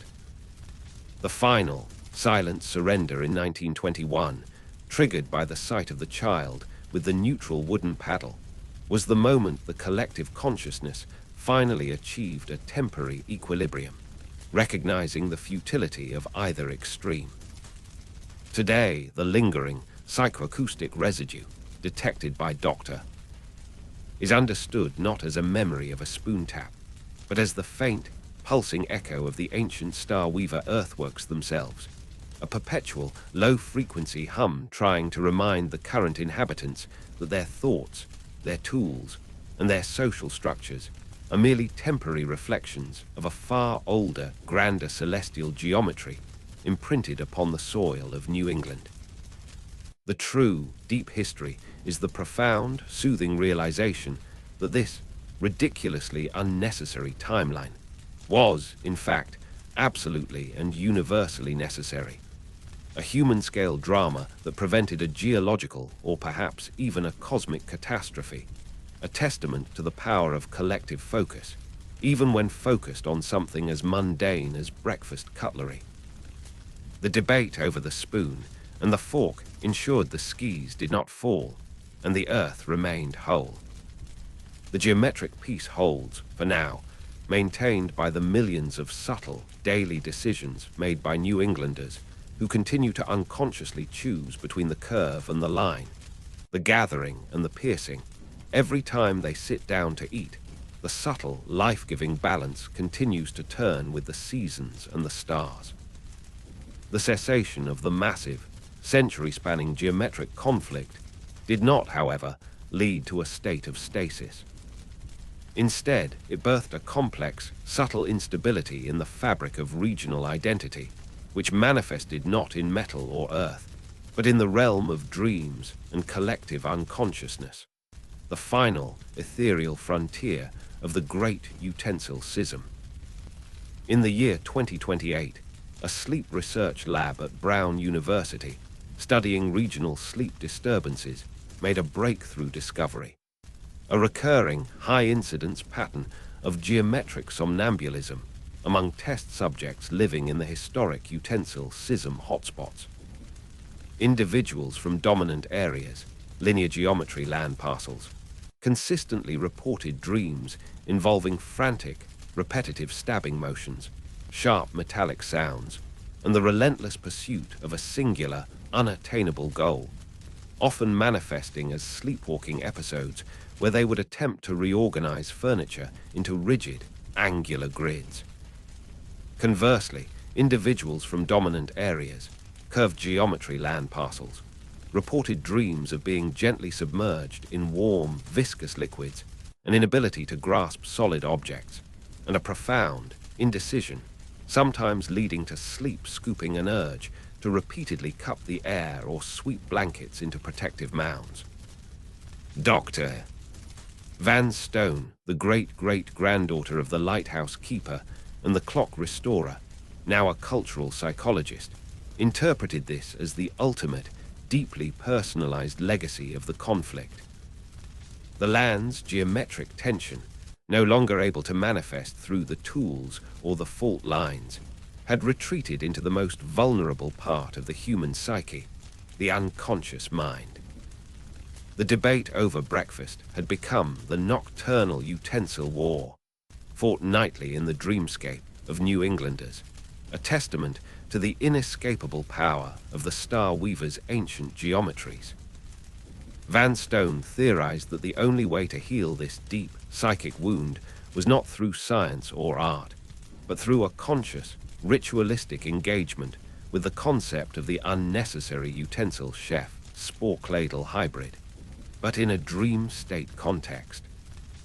She pioneered a controversial form of therapy called geometry, where subjects were exposed to a specific, pulsing binaural beat frequency, calibrated to the merged frequencies of the spoon tap and the fork clatter, while holding a small, smooth, into a gentle carving motion, and the indecision dissolved into a conscious choice to cradle the space around the dream objects. They awoke reporting a profound sense of balance, no longer identifying as rigid or fluid, but as individuals capable of utilizing both geometries of thought as needed. This healing, however, caused a ripple effect across the deepest stratum of the historical narrative. The sudden mass neutralization of the nocturnal utensil war inadvertently destabilized the ancient geometric earthworks once again, but in a new, unanticipated way. Professor Finch, now working with Dr. and Van Stone, noticed that the moment the dream therapy began to scale across the region, a subtle but widespread phenomenon began to occur. Historical documents and physical that had been previously stable began to physically disintegrate, or, conversely, hypercrystallize. The journals, long thought to be stable, began to spontaneously turn to dust in the archives, their ink fading as the paper molecules lost cohesion. At the same time, certain pieces of the Tyne Brotherhood's industrial-era forks in museum collections began to grow microscopic, sharp silver crystals, lengthening their tines overnight in a process the metallurgists called geometric reclamation. It was as if the materials themselves, having held the tension of the debate for 150 years, were unable to adapt to the sudden, imposed peace of the human mind and were reverting to their purest, most extreme states. The ultimate dissolution, the spoon's end state of total unity, and the ultimate structure, the fork's end state of maximum definition. The deepest history was now revealing its final, terrifying rule. The geometric conflict must be maintained. The 47-year debate was not a problem to be solved. It was a necessary, continuous performance that allowed the human psyche to serve as the dynamic shock absorber for the massive, ancient, and conflicting celestial geometries imprinted on the land. Peace in this context was destabilizing. To prevent the catastrophic loss of all schism and possibly further geological instability, the three researchers were forced to abandon their quest for resolution. They concluded that the only way to save the history was to deliberately, ritually re-engage the conflict.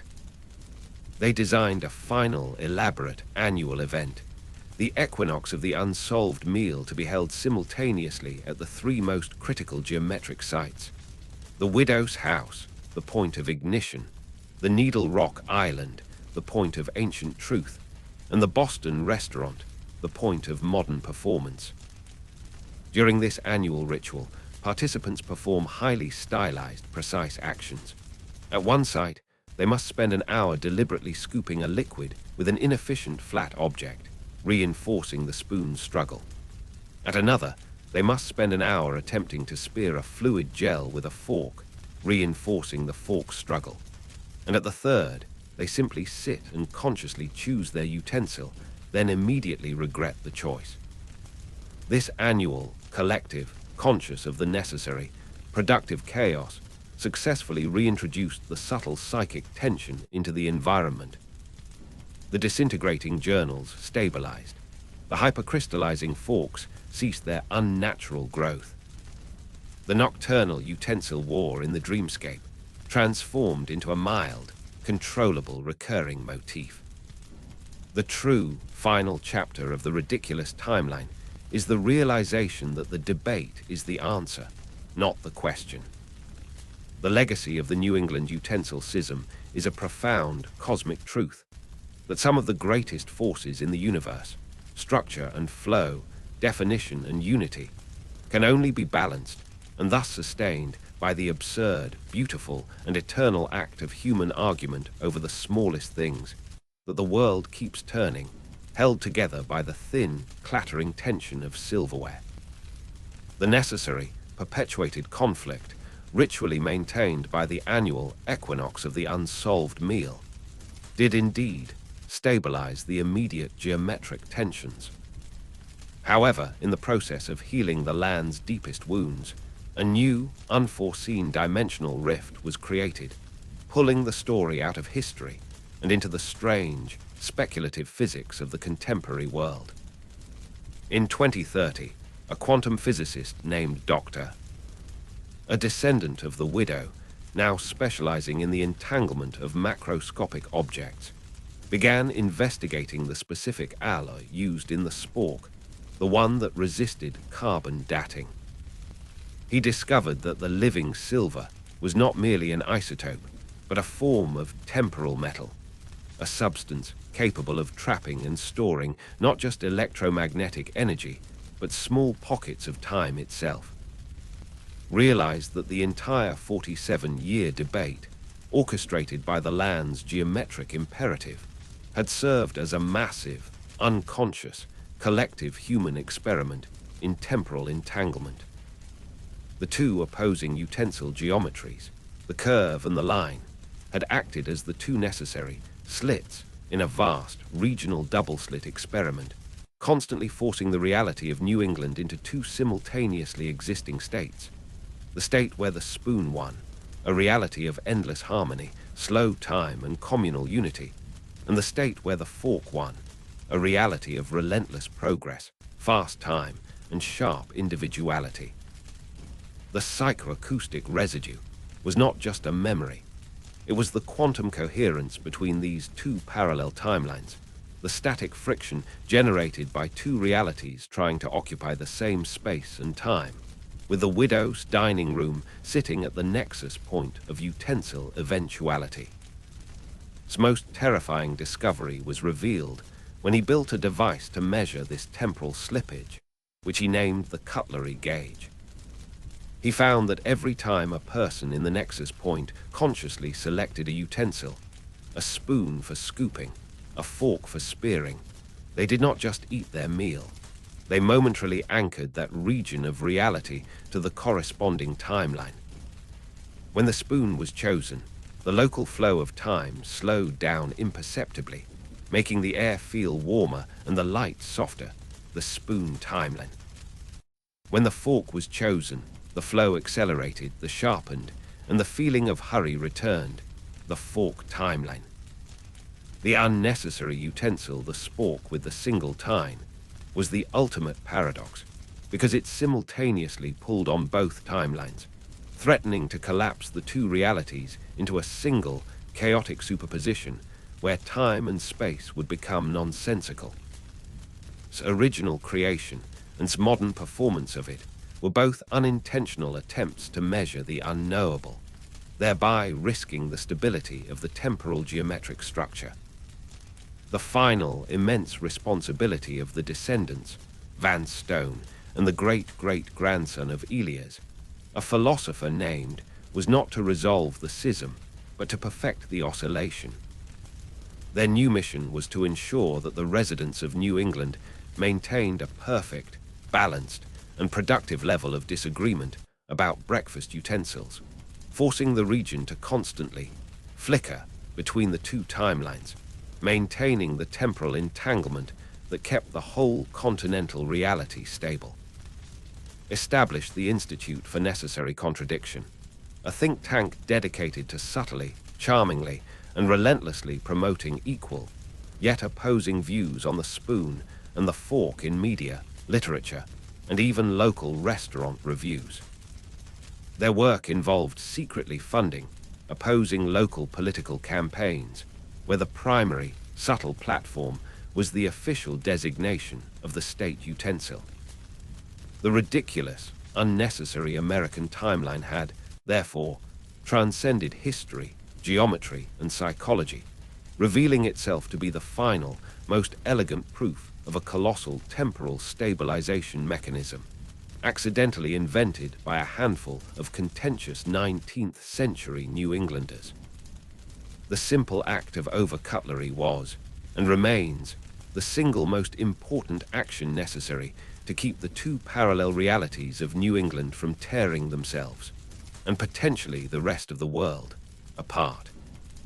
The destiny of the Northeast lies not in its granite or its intellect, but in the eternal low-grade clatter of contradiction that keeps the hands of time moving smoothly, if sometimes a little too quickly or too slowly, in the temporal reality we call the present.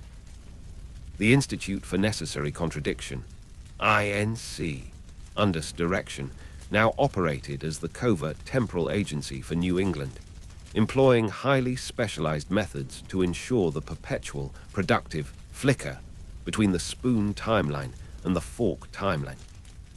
Their operations were the most complex and secretive chapter in the entire saga. One of their core strategies was the annual culinary recursion loop, initiated every year on the anniversary of Elia's P.'s original outburst.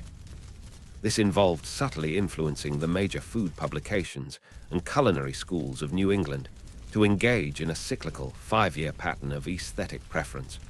3 years of promoting comfort-focused, bowl-based cuisine, deep dish pizzas, stews, creamy risottos, spoon timeline reinforcement, followed by 2 years of promoting precision-plated, time-driven cuisine, deconstructed salads, modernist towers, complex protein arrangements, fork timeline reinforcement. This controlled media manipulation ensured the collective unconscious was constantly being nudged, preventing either temporal reality from gaining permanent dominance. However, the most delicate and constant threat came from the temporal metal itself. Dr. discovered that the microscopic pockets of stored time within the living silver alloy acted as tiny, volatile capacitors. When too many of these utensils were gathered in one place or subjected to a sudden, extreme magnetic field, they risked a collective, instantaneous discharge, creating a localized, temporal singularity, a black hole of historical time, capable of erasing a decade of New England history. The most notorious incident was the near catastrophe of the Boston silver tsunami of 2033.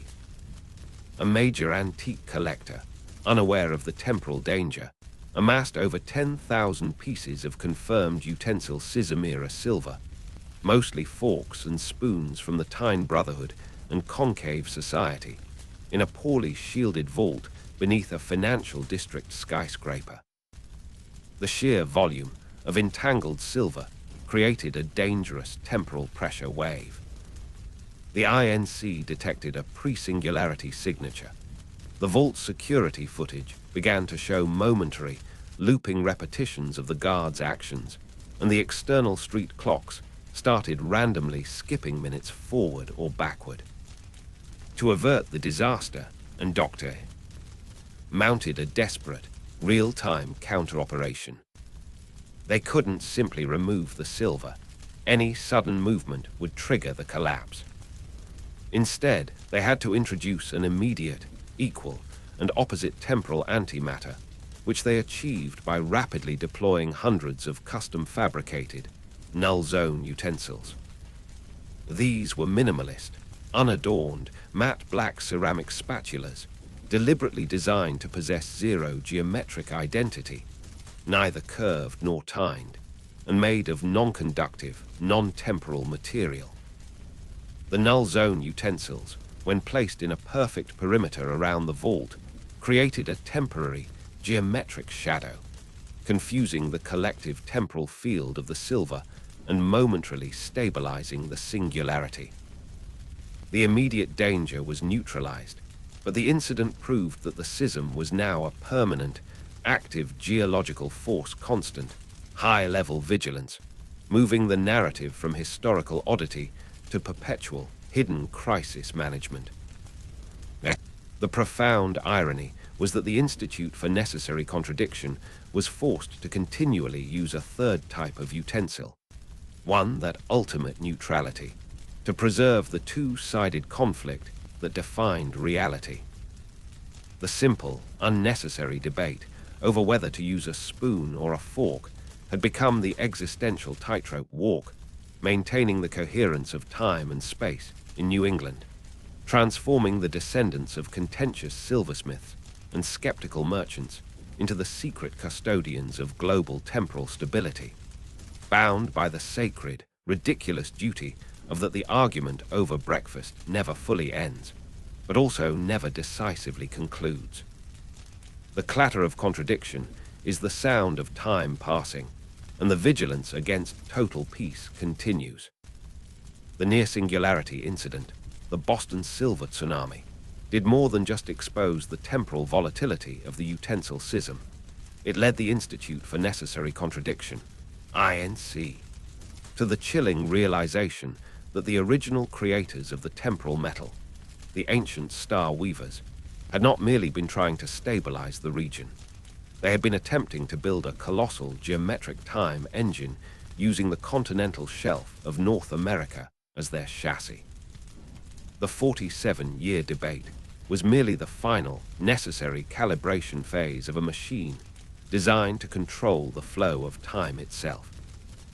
Doctor's deep scanning of the rescued silver revealed that the curving path, spoon geometry, and the straight arrow, fork geometry, were designed to operate like the two magnetic poles of a massive, subtle engine. The spoon gathered potential temporal energy, promoting stability and duration, while the fork released kinetic temporal energy, promoting change and acceleration.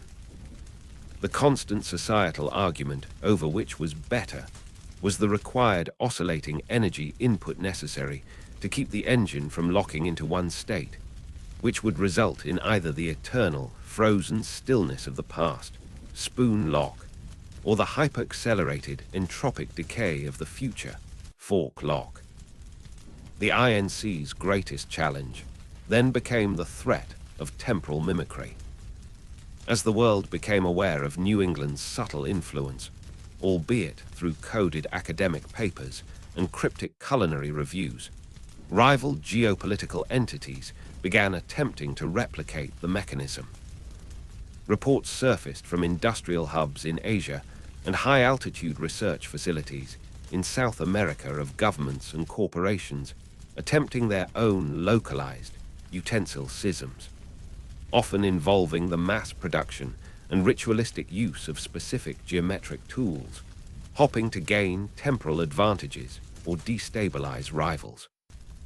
The term geotemporal warfare entered the dark lexicon of global intelligence, and the INC responded with a massive counter-campaign of cultural diffusion and desensitization.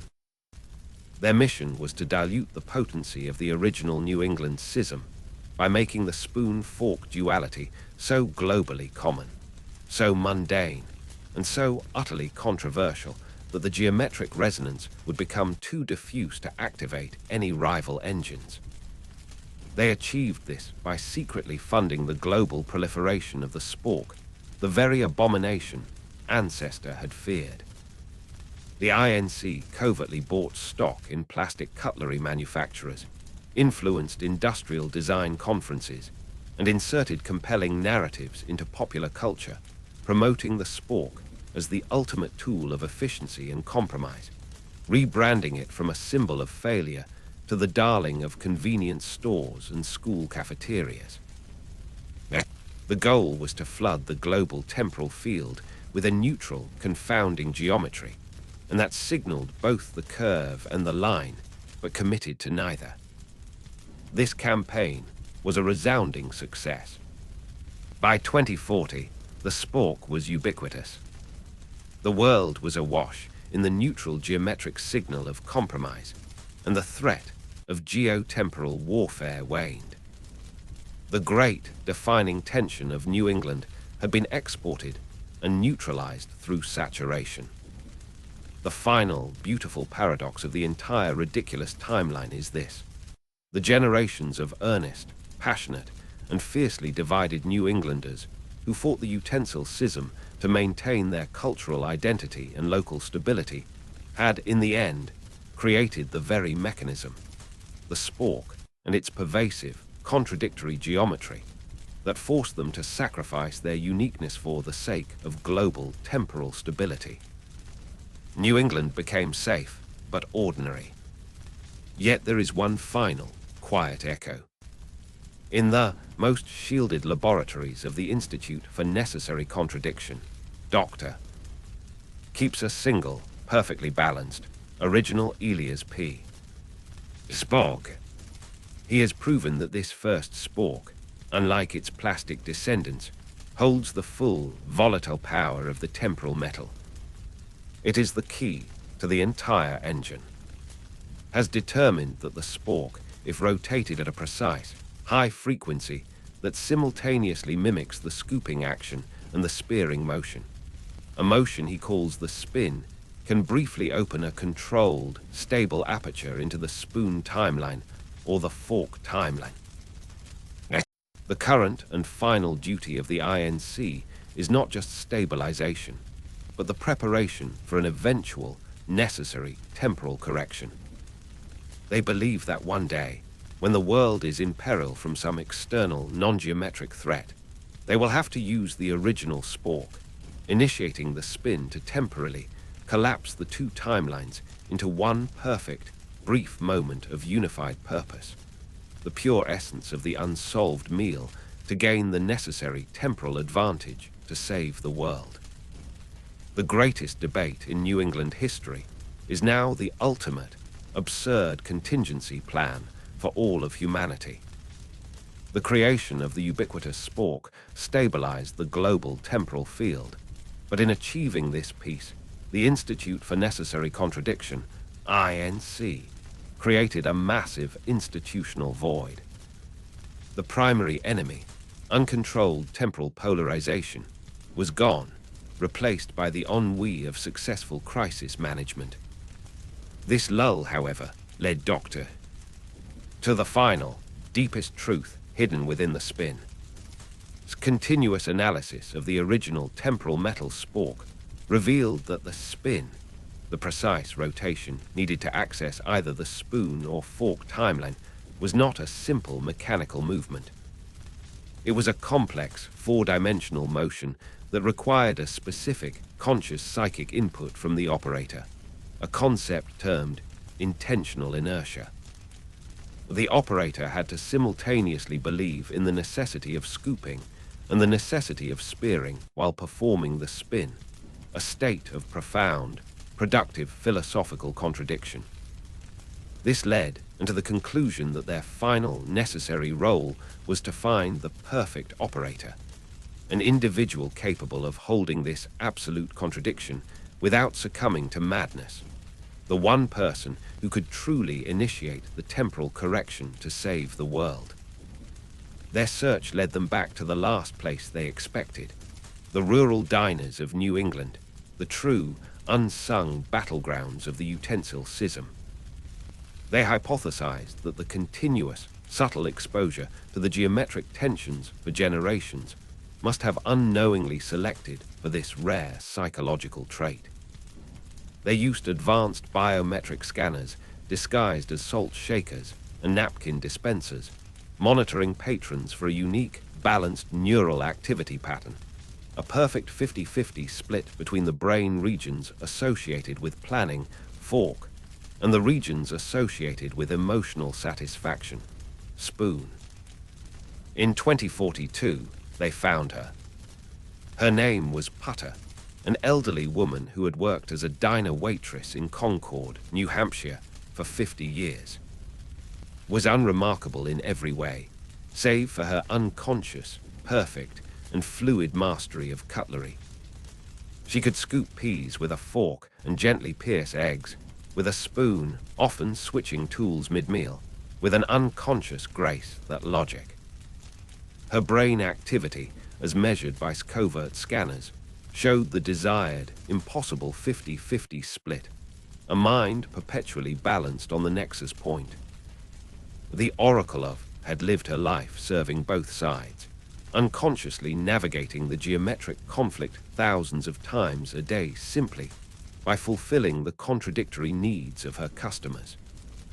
She was the human embodiment of the spork. When and finally approached her with their terrifying truth that her ability to serve a perfect breakfast was key to global temporal stability, listened patiently while wiping down a counter, then simply offered them 2 identical cups of coffee, one stirred with a spoon, one with a fork. She explained, with the wisdom of a woman who had seen everything, that the key was never the tool, but the moment of handover. She explained that in the critical second, a utensil passes from one hand to another, the receiver's intent transfers its geometric energy to the metal. Her true, lifelong ritual had been to ensure the handover was always perfectly neutral, always containing a potential for both uses, thereby guaranteeing the flicker. Agreed to perform the spin. In the shielded environment of the original widow's dining room, she held the original spork, closed her eyes, and let her lifetime of perfect contradiction flow into the temporal metal.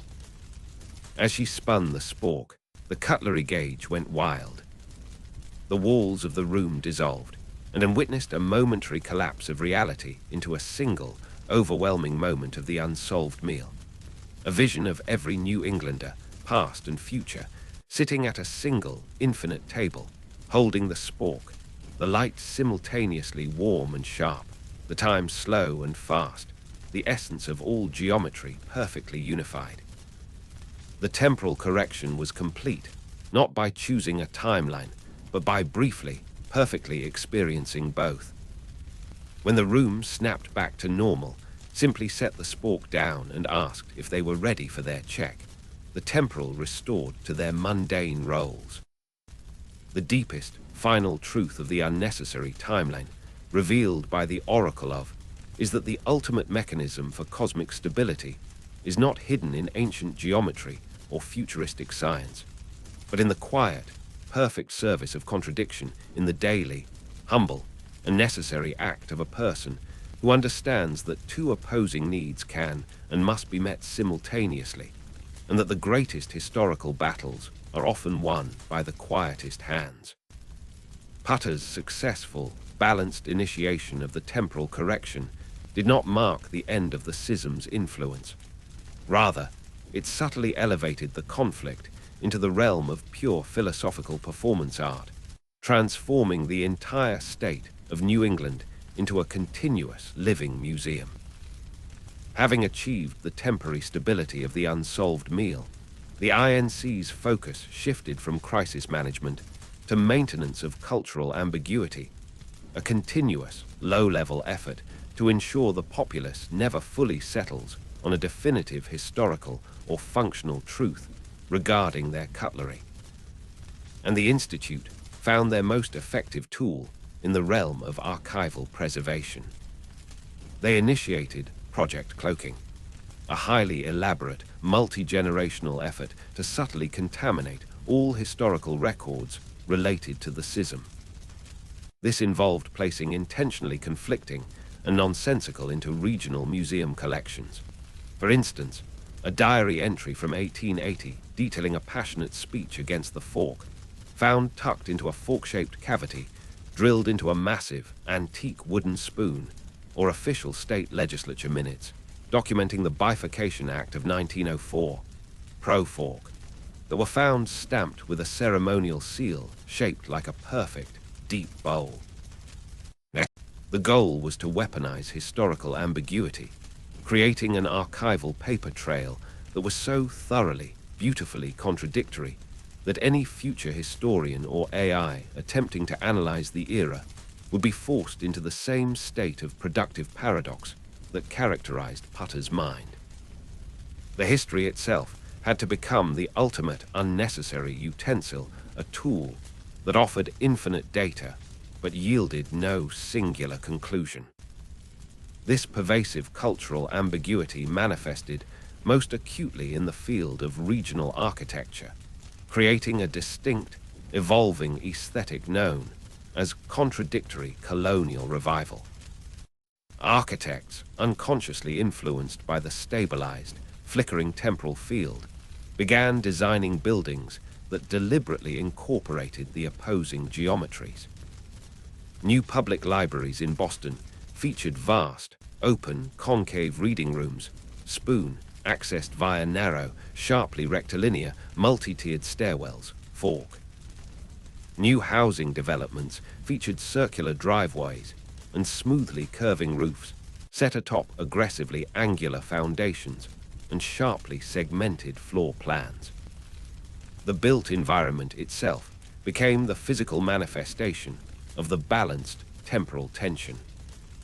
The ultimate, long-term consequence of the temporal correction, however, was a change in the regional collective identity known as New England temporal drift. Because the region was now constantly flickering between the fast-paced fork timeline and the slow-paced spoon timeline, New Englanders developed a unique, almost supernatural ability to perceive and utilize small local time shifts. While the global temporal flow remained stable, individuals became masters of micro-temporal budgeting. For example, a typical New England resident could unconsciously detect a localized spoon slowdown on their commute, giving them an extra 3 minutes of unhurried time to their morning coffee, while conversely detecting a fork acceleration during tedious tasks, allowing them to complete a full hour's work in 45 minutes. This phenomenon, the gift of the schism, made New England disproportionately successful in fields focused, efficient work combined with deep, contemplative creativity, confirming the ultimate, profound necessity of the debate.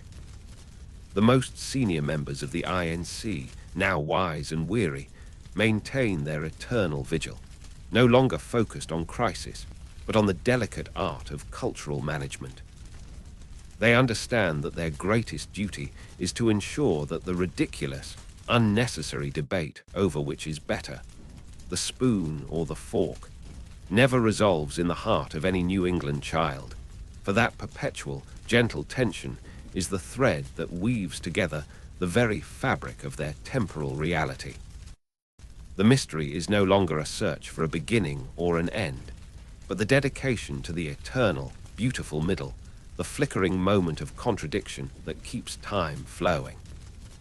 The state of contradictory colonial revival, architecture, and the cultural phenomenon of New England temporal drift became the final observable anchors of the hidden temporal mechanism. Yet the deepest research, conducted by Dr. focused on the implications of the unnecessary utensil outside of the temporal field, leading to the ultimate theory of geometric language. Utilizing the residual energy signatures from Putter's correction, created a sophisticated scanning array capable of decoding the information held within the metal's geometric memory. He discovered that the spork, in its perfect state of geometric contradiction, was not merely stabilizing time. It was actively transmitting a highly compressed, non-linguistic form of information, an ancient, universal language expressed entirely through shape. He theorized that the Star Weavers did not communicate with words, but with a form of geometric syntax, where the curve, the spoon, represented the concepts of duration, inclusion, potential, and being, and the line, the fork, represented the concepts of vector, exclusion, kinetic, and doing. The combination of the two, the spork, created the ultimate statement. a representation of potential in action or duration with intent. Traced this geometric language back through the geological records, finding that every major monument, boundary line, and even the arrangement of trees in specific forests across New England contained subtle, coded geometric statements. The entire landscape was, and is, a colossal, silent geometric text written by the Star Weavers. The 47-year debate, therefore, was the unintentional, massive, and audible act of translation, a collective performance where thousands of people, fiercely over form, were unknowingly vocalizing the geometric syntax of the land into human language, acting as a historical stone. The core of the conflict was not an argument over the meaning of the shapes, but the sound of the shapes being translated. The ultimate, final stage of the INC's research moved from preserving the temporal flicker to preserving the geometric vocabulary. They realized that the greatest threat was not external, but internal, the degradation of geometric understanding due to the ease and speed of modern life. They feared that if the populace lost the conscious ability to appreciate the philosophical difference between a curve and a line, the entire geometric language of the land would become mute, and the Star Weaver's temporal engine would permanently lock into a random, incoherent state. The INC's final, most deeply researched, and secretive project became the curriculum of contradiction. They secretly embedded curriculum elements into New England's public education system that forced children to grapple with geometric contradiction from the ages. This included mandatory arts classes where students were required to draw simultaneously with both a curved hand, drawing continuous, looping patterns, and a ruler-guided hand, drawing straight, defined lines in the same session. Math curricula included advanced non-Euclidean geometry and topology, taught alongside traditional Cartesian grids. The objective was not to teach math or art, but to hardwire the balanced contradiction directly into the neural pathways of the next generation, that every New England mind was a naturally occurring, perfectly calibrated geometric language interpreter. The deepest truth of the unnecessary timeline concludes with the realization that the initial argument over breakfast cutlery has devolved into the most profound and necessary form of societal instruction. The education of the future on how to perceive reality as a balanced, continuous conversation between the curve and the line. The legacy of the utensil schism is eternal vigilance, conducted not with silver and steel, but with chalk and paper, that the necessary debate continues to be learned, felt, and by every mind that walks the ancient, geometrically charged soil of New England. The pervasive curriculum of contradiction successfully maintained the necessary psychic and geometric tension across New England's school system. However, the final, most unforeseen consequence of the geometric language revelation was its impact on the very nature of human memory, leading to the discovery of the narrative resonance field. Dr. now leading the INC's psychoacoustic research, focused on the elderly population who had lived through the era of the spork's global proliferation. She noticed that subjects who had spent decades interacting with the geometrically neutral spork possessed a highly unusual memory structure. Their recollections were extraordinarily detailed, but their ability to assign chronological sequence to those details was severely impaired. They remembered the feel of the silverware, the taste of the food, and the tone of every conversation, but could not reliably tell if an event happened last week or 20 years ago. Realized that the ubiquitous, non-committal geometry of the spork had diffused the very vectors of time in their minds. A sharp, distinct memory, the fork, defines a clear point in a linear sequence, while a soft, encompassing memory, the spoon, allows for duration and flow. The spork, representing both and neither, created memories rich in being but poor in doing. Conversely, those elderly individuals who had rigidly maintained their allegiance to either the fork or the spoon throughout their lives exhibited an opposing pathology, the pure geometric memory. Remembered only sharp, defined outcomes and clear linear causality, forgetting all intervening emotional context. Remembered only the emotional atmosphere and the subjective flow of time, forgetting all clear factual data and linear progression. Its ultimate synthesis was the concept of the narrative resonance field, NRF, the theory that the entire history of the utensil schism was not just a debate over tools, but a process for stabilizing human cognition itself. The 47-year argument, sustained across generations, forced the collective human memory to constantly oscillate between the linear, factual record, fork, and the flowing, emotional experience, spoon, creating a balanced, usable form of history, the necessary, complex, and sometimes inaccurate story that binds a culture. The INC's new, final imperative became the management of the NRF. They realized the story itself was the final, most fragile. If the true, absurd complexity of the timeline, the temporal metal, the star weavers, the geometric war, the oracle of, was ever fully confirmed and accepted by the public, the NRF would collapse. This would render human memory incapable of balancing fact and feeling, leading to a profound cultural amnesia and the inability to construct a coherent narrative for the future. Therefore, the INC initiated Operation Necessary Fiction. Their goal was to ensure that the official public understanding of the utensil schism remained exactly what it was in 1921, a ridiculous, unnecessary, yet charming regional eccentricity. They achieved this through a global campaign of strategic misinformation woven with truth.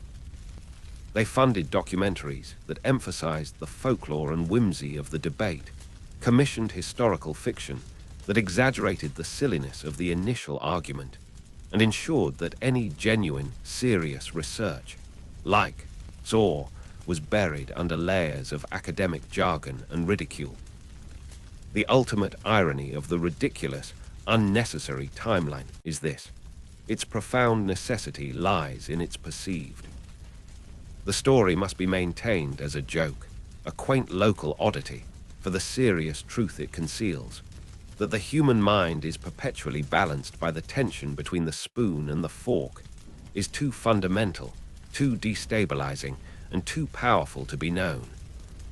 The greatest secret of New England is that its history must remain the most perfectly, enchantingly, and laughably unresolved story ever told, that the human memory, poised on the edge of the unsolved meal, continues to function. The campaign of Operation Necessary Fiction achieved its intended goal. The utensil schism was globally cemented as a quaint, amusing piece of Americana, a footnote in the serious study of history. However, this success introduced the most subtle and dangerous threat yet: the rise of the hyper splinter groups within the academic and artistic communities who, unable to accept the official ridiculous narrative, sought to reclaim the deeper geometric truths. These groups, primarily composed of former students of the INC's subtly contradictory educational curriculum, were the inevitable product of the curriculum of contradiction minds, so perfectly trained in balanced ambiguity that they felt compelled to find the ultimate, singular truth hidden within the contradiction itself.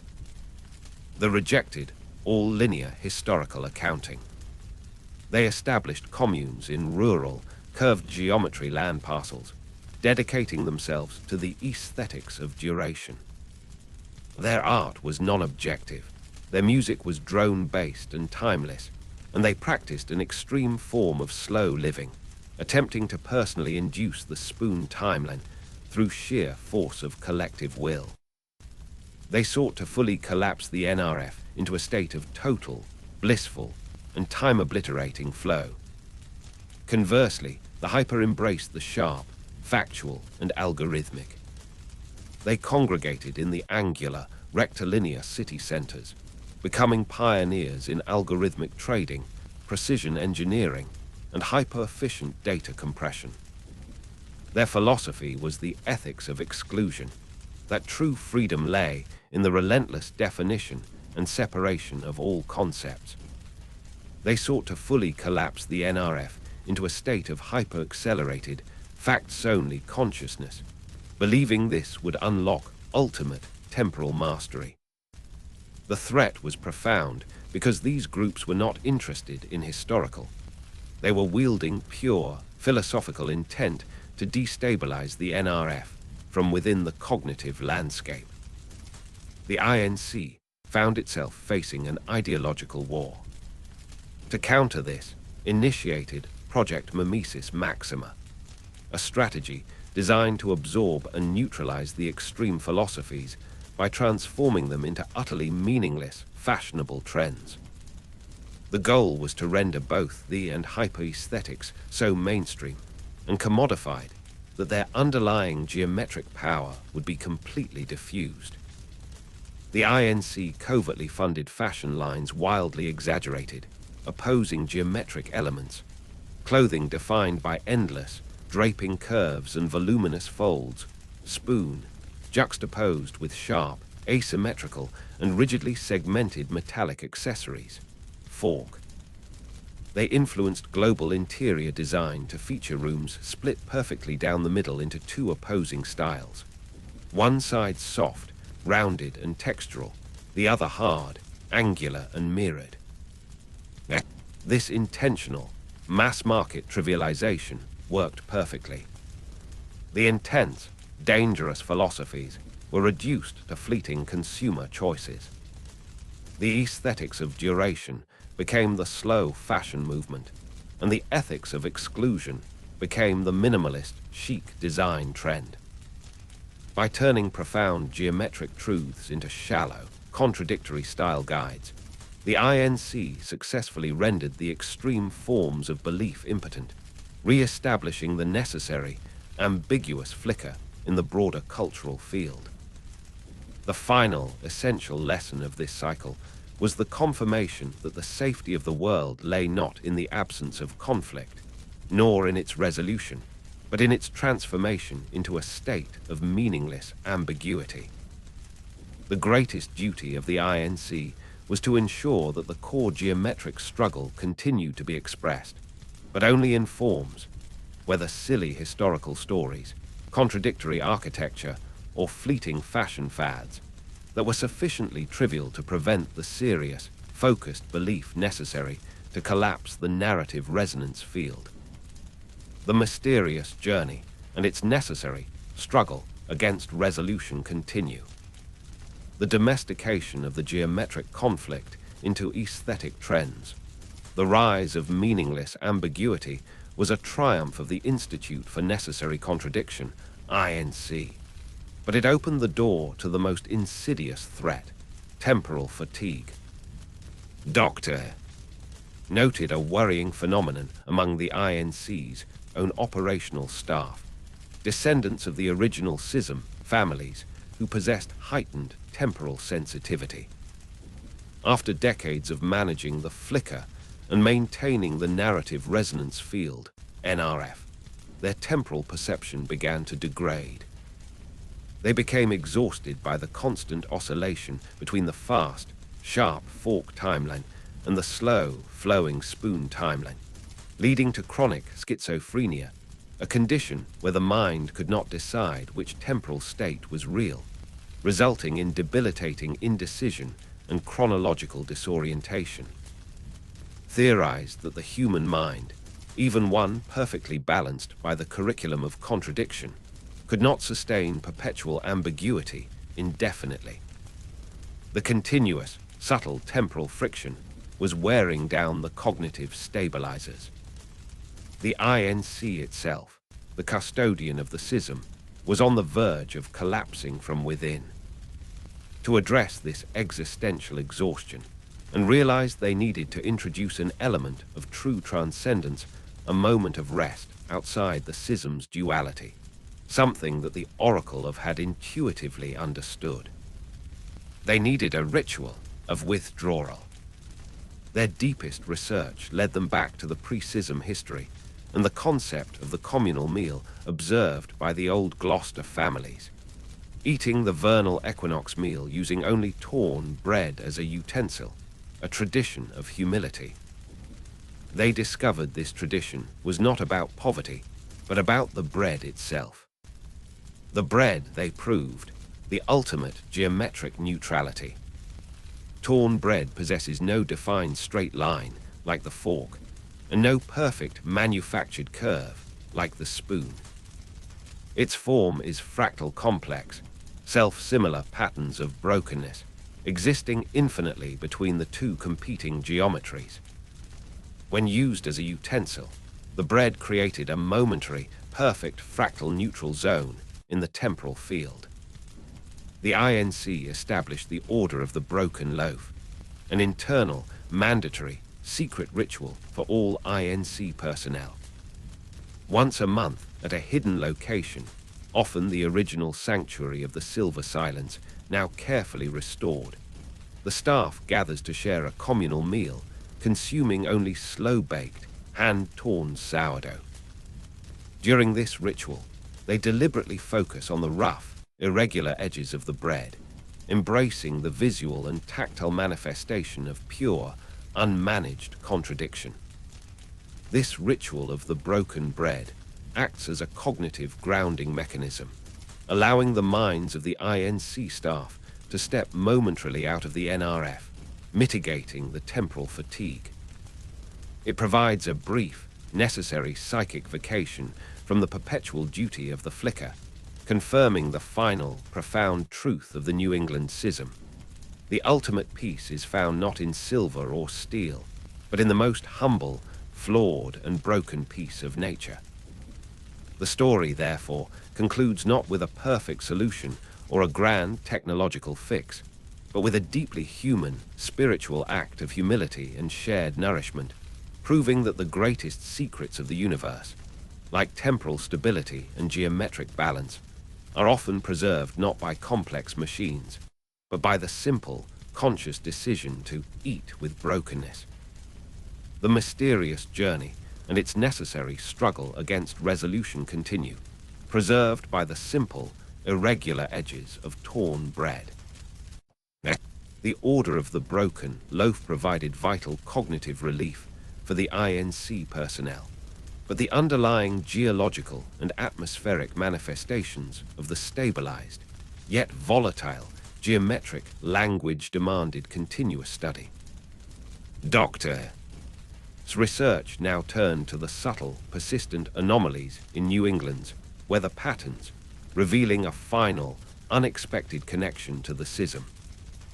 Analyzing historical weather data, overlaid with the map of Star Weaver geometric earthworks, discovered the phenomenon of utensil phase precipitation. He found that during periods of extreme atmospheric pressure, high temporal stress, the structure of water in the New England sky would subtly align itself with the prevailing geometric influence on the ground. Specifically, he documented recurring instances of two distinct forms of snow and rainfall. 1. Spoon phase precipitation, characterized by soft, rounded, unusually dense aggregates and prolonged, misty drizzle. This occurred predominantly over the curved geometry land parcels and was associated with localized temporal slowdowns, spoon timeline dominance. This was the environment of duration and inclusion. 2. Fork phase precipitation, characterized by sharp, needle-like ice crystals, sleet, and highly localized, intense downpours. This occurred over the rectilinear, grid-like areas and coincided with temporal accelerations, fork timeline dominance. This was the environment of vector and exclusion. Confirmed that these weather anomalies were the atmospheric echo of the geometric language, the final, most diffuse layer of the Star Weaver's temporal engine. The entire sky above New England was perpetually translating the geometric conflict into meteorological events. The INC realized they had to manage the weather not for safety, but for narrative consistency. If a major metropolitan area, a fork geometry zone, experienced a week of prolonged, misty, spoon phase, drizzle, the public's ingrained temporal perception would be dangerously confused, threatening the stability of the NRF. The people might subconsciously feel an unwarranted sense of slowness and community in a place built for speed and individuality. The INC initiated Project Skyscript, a covert atmospheric modification effort. They developed a precise, low-altitude acoustic technology that could emit specific, geometric-aligned, acoustic primes pure sound frequencies that resonated with either the spoon's curve or the fork's line. These primes, broadcast from concealed towers designed to look like public art, some elegantly curved, some aggressively angular, were used to subtly steer the formation of water crystals in the clouds, the weather aligned with the underlying geometric architecture of the land. When the forecast called for conflicting geometry, the INC would activate the appropriate acoustic primes to shift the precipitation phase. For instance, to counter an incoming spoon phase storm over a fork-aligned city, they would broadcast a sharp, high-frequency linear prime, encouraging the water to crystallize into needle-like sleet, thus reinforcing the local temporal acceleration. The ridiculous, unnecessary American timeline had reached its apex. The secret custodians of global temporal stability were now engaged in micromanaging the shape of the rain to preserve a philosophical argument. The clatter of the initial debate had evolved into an inaudible, constant hum broadcast into the sky, shaping the very water that falls onto New England. The profound responsibility now rests on the shoulders of the INC's meteorology team, who must constantly weigh the ethical implications of weather manipulation against the existential necessity of maintaining the geometric equilibrium. The safety of reality is now measured not in degrees of heat or pressure, but in the subtle curvature of a snowflake that the world continues to receive its daily, perfectly modulated dose of the ancient, essential conflict between the curve and the line. The covert efforts of Project Skyscript maintain the geometric integrity of New England's weather, that utensil phase precipitation aligned with the underlying land architecture. However, this success masked a deeper problem emerging in the realm of acoustics and vibration. The acoustic primes used to manipulate the precipitation phase were creating a subtle secondary resonance, which Dr.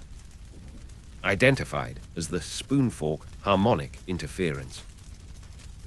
The continual broadcasting of two pure, opposing geometric frequencies, the linear prime for the fork and the curved prime for the spoon, was causing the very molecules of the Earth's crust to vibrate at a contradictory frequency.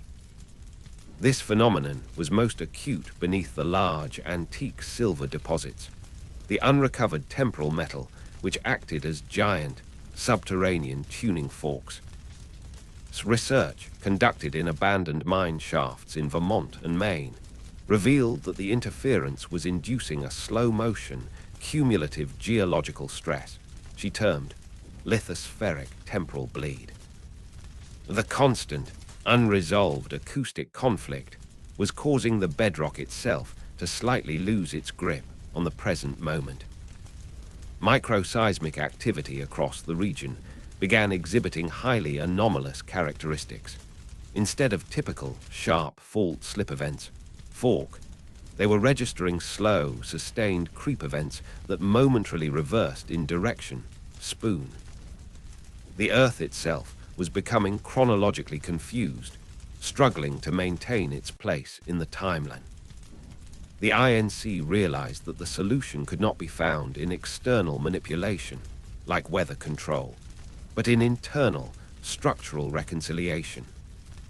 They had to create a physical, permanent anti-stress structure that could acoustically neutralize the geometric language being broadcast through the atmosphere and the Earth.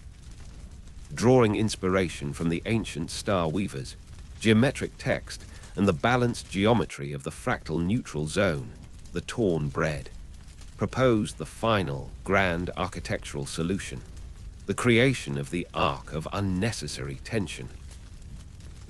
The arc was conceived as a series of monumental subterranean structures built strategically along the ancient land claim fault lines, identified by Professor Finch. Each structure was a massive concrete shell designed with a complex internal geometry, a seamless hyperbolic paraboloid, a saddle shape, that simultaneously possesses both the curve, spoon, and the sharp, rectilinear edges, fork, but which is mathematically defined by neither. These arcs were not built to resolve the conflict, but to passively absorb and re-radiate the spoon-fork harmonic interference as a perfectly neutral, inert frequency. Constructed from a layered mix of modern damping alloys and ancient Star Weaver crystalline materials discovered beneath the mine shafts, the arc structures would serve as the ultimate, silent acoustic dampener, grounding the chaos of the atmospheric and subterranean temporal bleed. The construction of the arc of unnecessary tension, carried out in secret over 10 years, marked the INC's shift from reactive crisis management to proactive, deep structural engineering of reality. The final purpose of the ridiculous, unnecessary timeline had become clear. It was a multi-generational, self-correcting process by which the human mind, driven by a silly argument over silverware, learned to diagnose and ultimately engineer the subtle, powerful geometric and temporal mechanisms that govern the stability of the continental crust. The great debate, once fought with pamphlets and fists, is now fought with massive, hidden, hyperbolic concrete shells buried deep beneath New England, that the necessary contradiction continues to hum, silently, harmlessly, at the core of the Earth. The mysterious journey and its necessary struggle against resolution must, for the sake of the narrative resonance field, NRF, achieve a state of perfect, unresolved finality, a closing moment that is simultaneously conclusive and eternally open. The ultimate ending arrived not with a bang of discovery or a whimper of surrender, but with the quiet, profound act of institutional entropy within the Institute for Necessary Contradiction, INC, in the year 2055.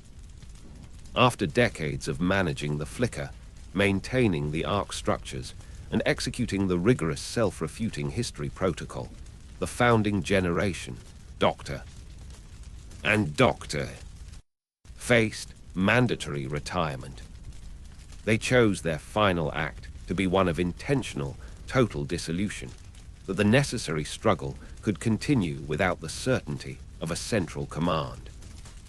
The final ceremony, the dispersal of the tools the three founders, gathered one last time in the meticulously preserved, geometrically charged dining room of the widow's original boarding house. This final ceremony, witnessed only by the ambient acoustic sensors, was dedicated to removing the remaining physical anchors of the schism's truth, leaving behind only the self-sustaining philosophical paradox. 1. The temporal metal dispersal doctor took the original Elias P. Spork, the singular piece of temporal metal capable of the spin. Instead of destroying it, which would release a catastrophic temporal surge, he employed the fractal neutral zone principle. He filed the spork down into 10,000 microscopic metallic dust motes, which he then mixed into a massive, irregularly shaped, hand-torn loaf of sourdough bread. This temporal loaf, was then broken into 1,000 pieces and quietly sold across New England bakeries over the course of a week. The spork's geometric power was not eliminated. It was simply diffused into the fractal geometry of common sustenance, transforming the most dangerous into a mundane, consumable, and geometrically neutral truth. 2. The acoustic prime silence doctor climbed the final, geometrically perfect arc of unnecessary tension structure.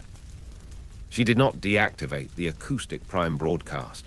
Instead, she subtly inverted the broadcast frequency.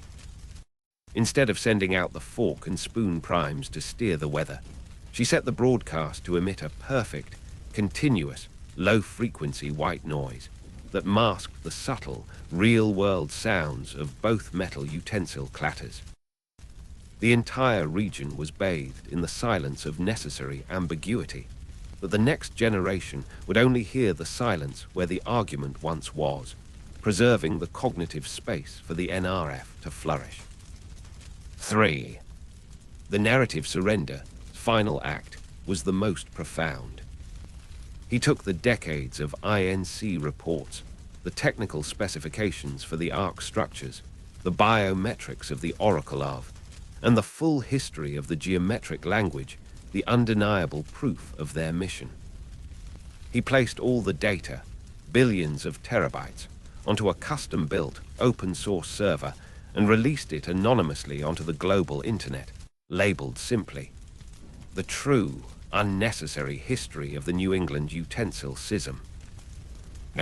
The final paradox, the release of the full, true history, was the ultimate expression of the self-refuting history protocol.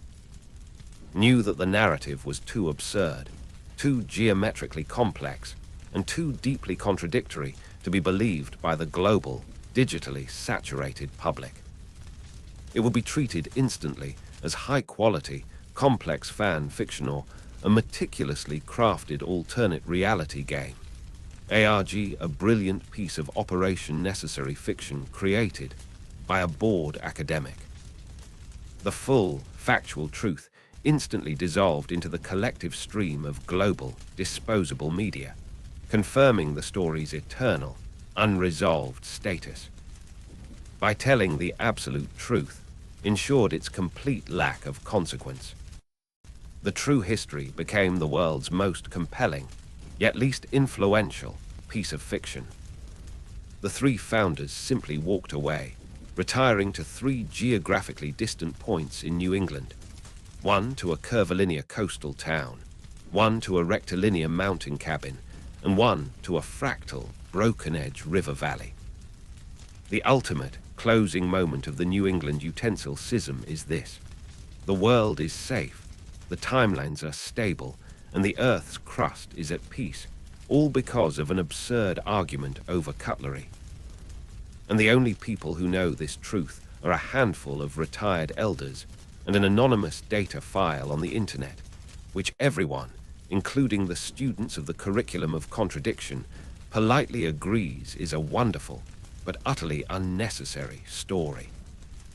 The debate is over, yet the necessary struggle is sustained, infinitely, by the simple, beautiful, and ongoing human choice to believe in the most entertaining lie over the most incredible truth. The mysterious journey and its necessary struggle against resolution continue, in silence, in doubt, and in the perfect, eternal flicker. This mysterious journey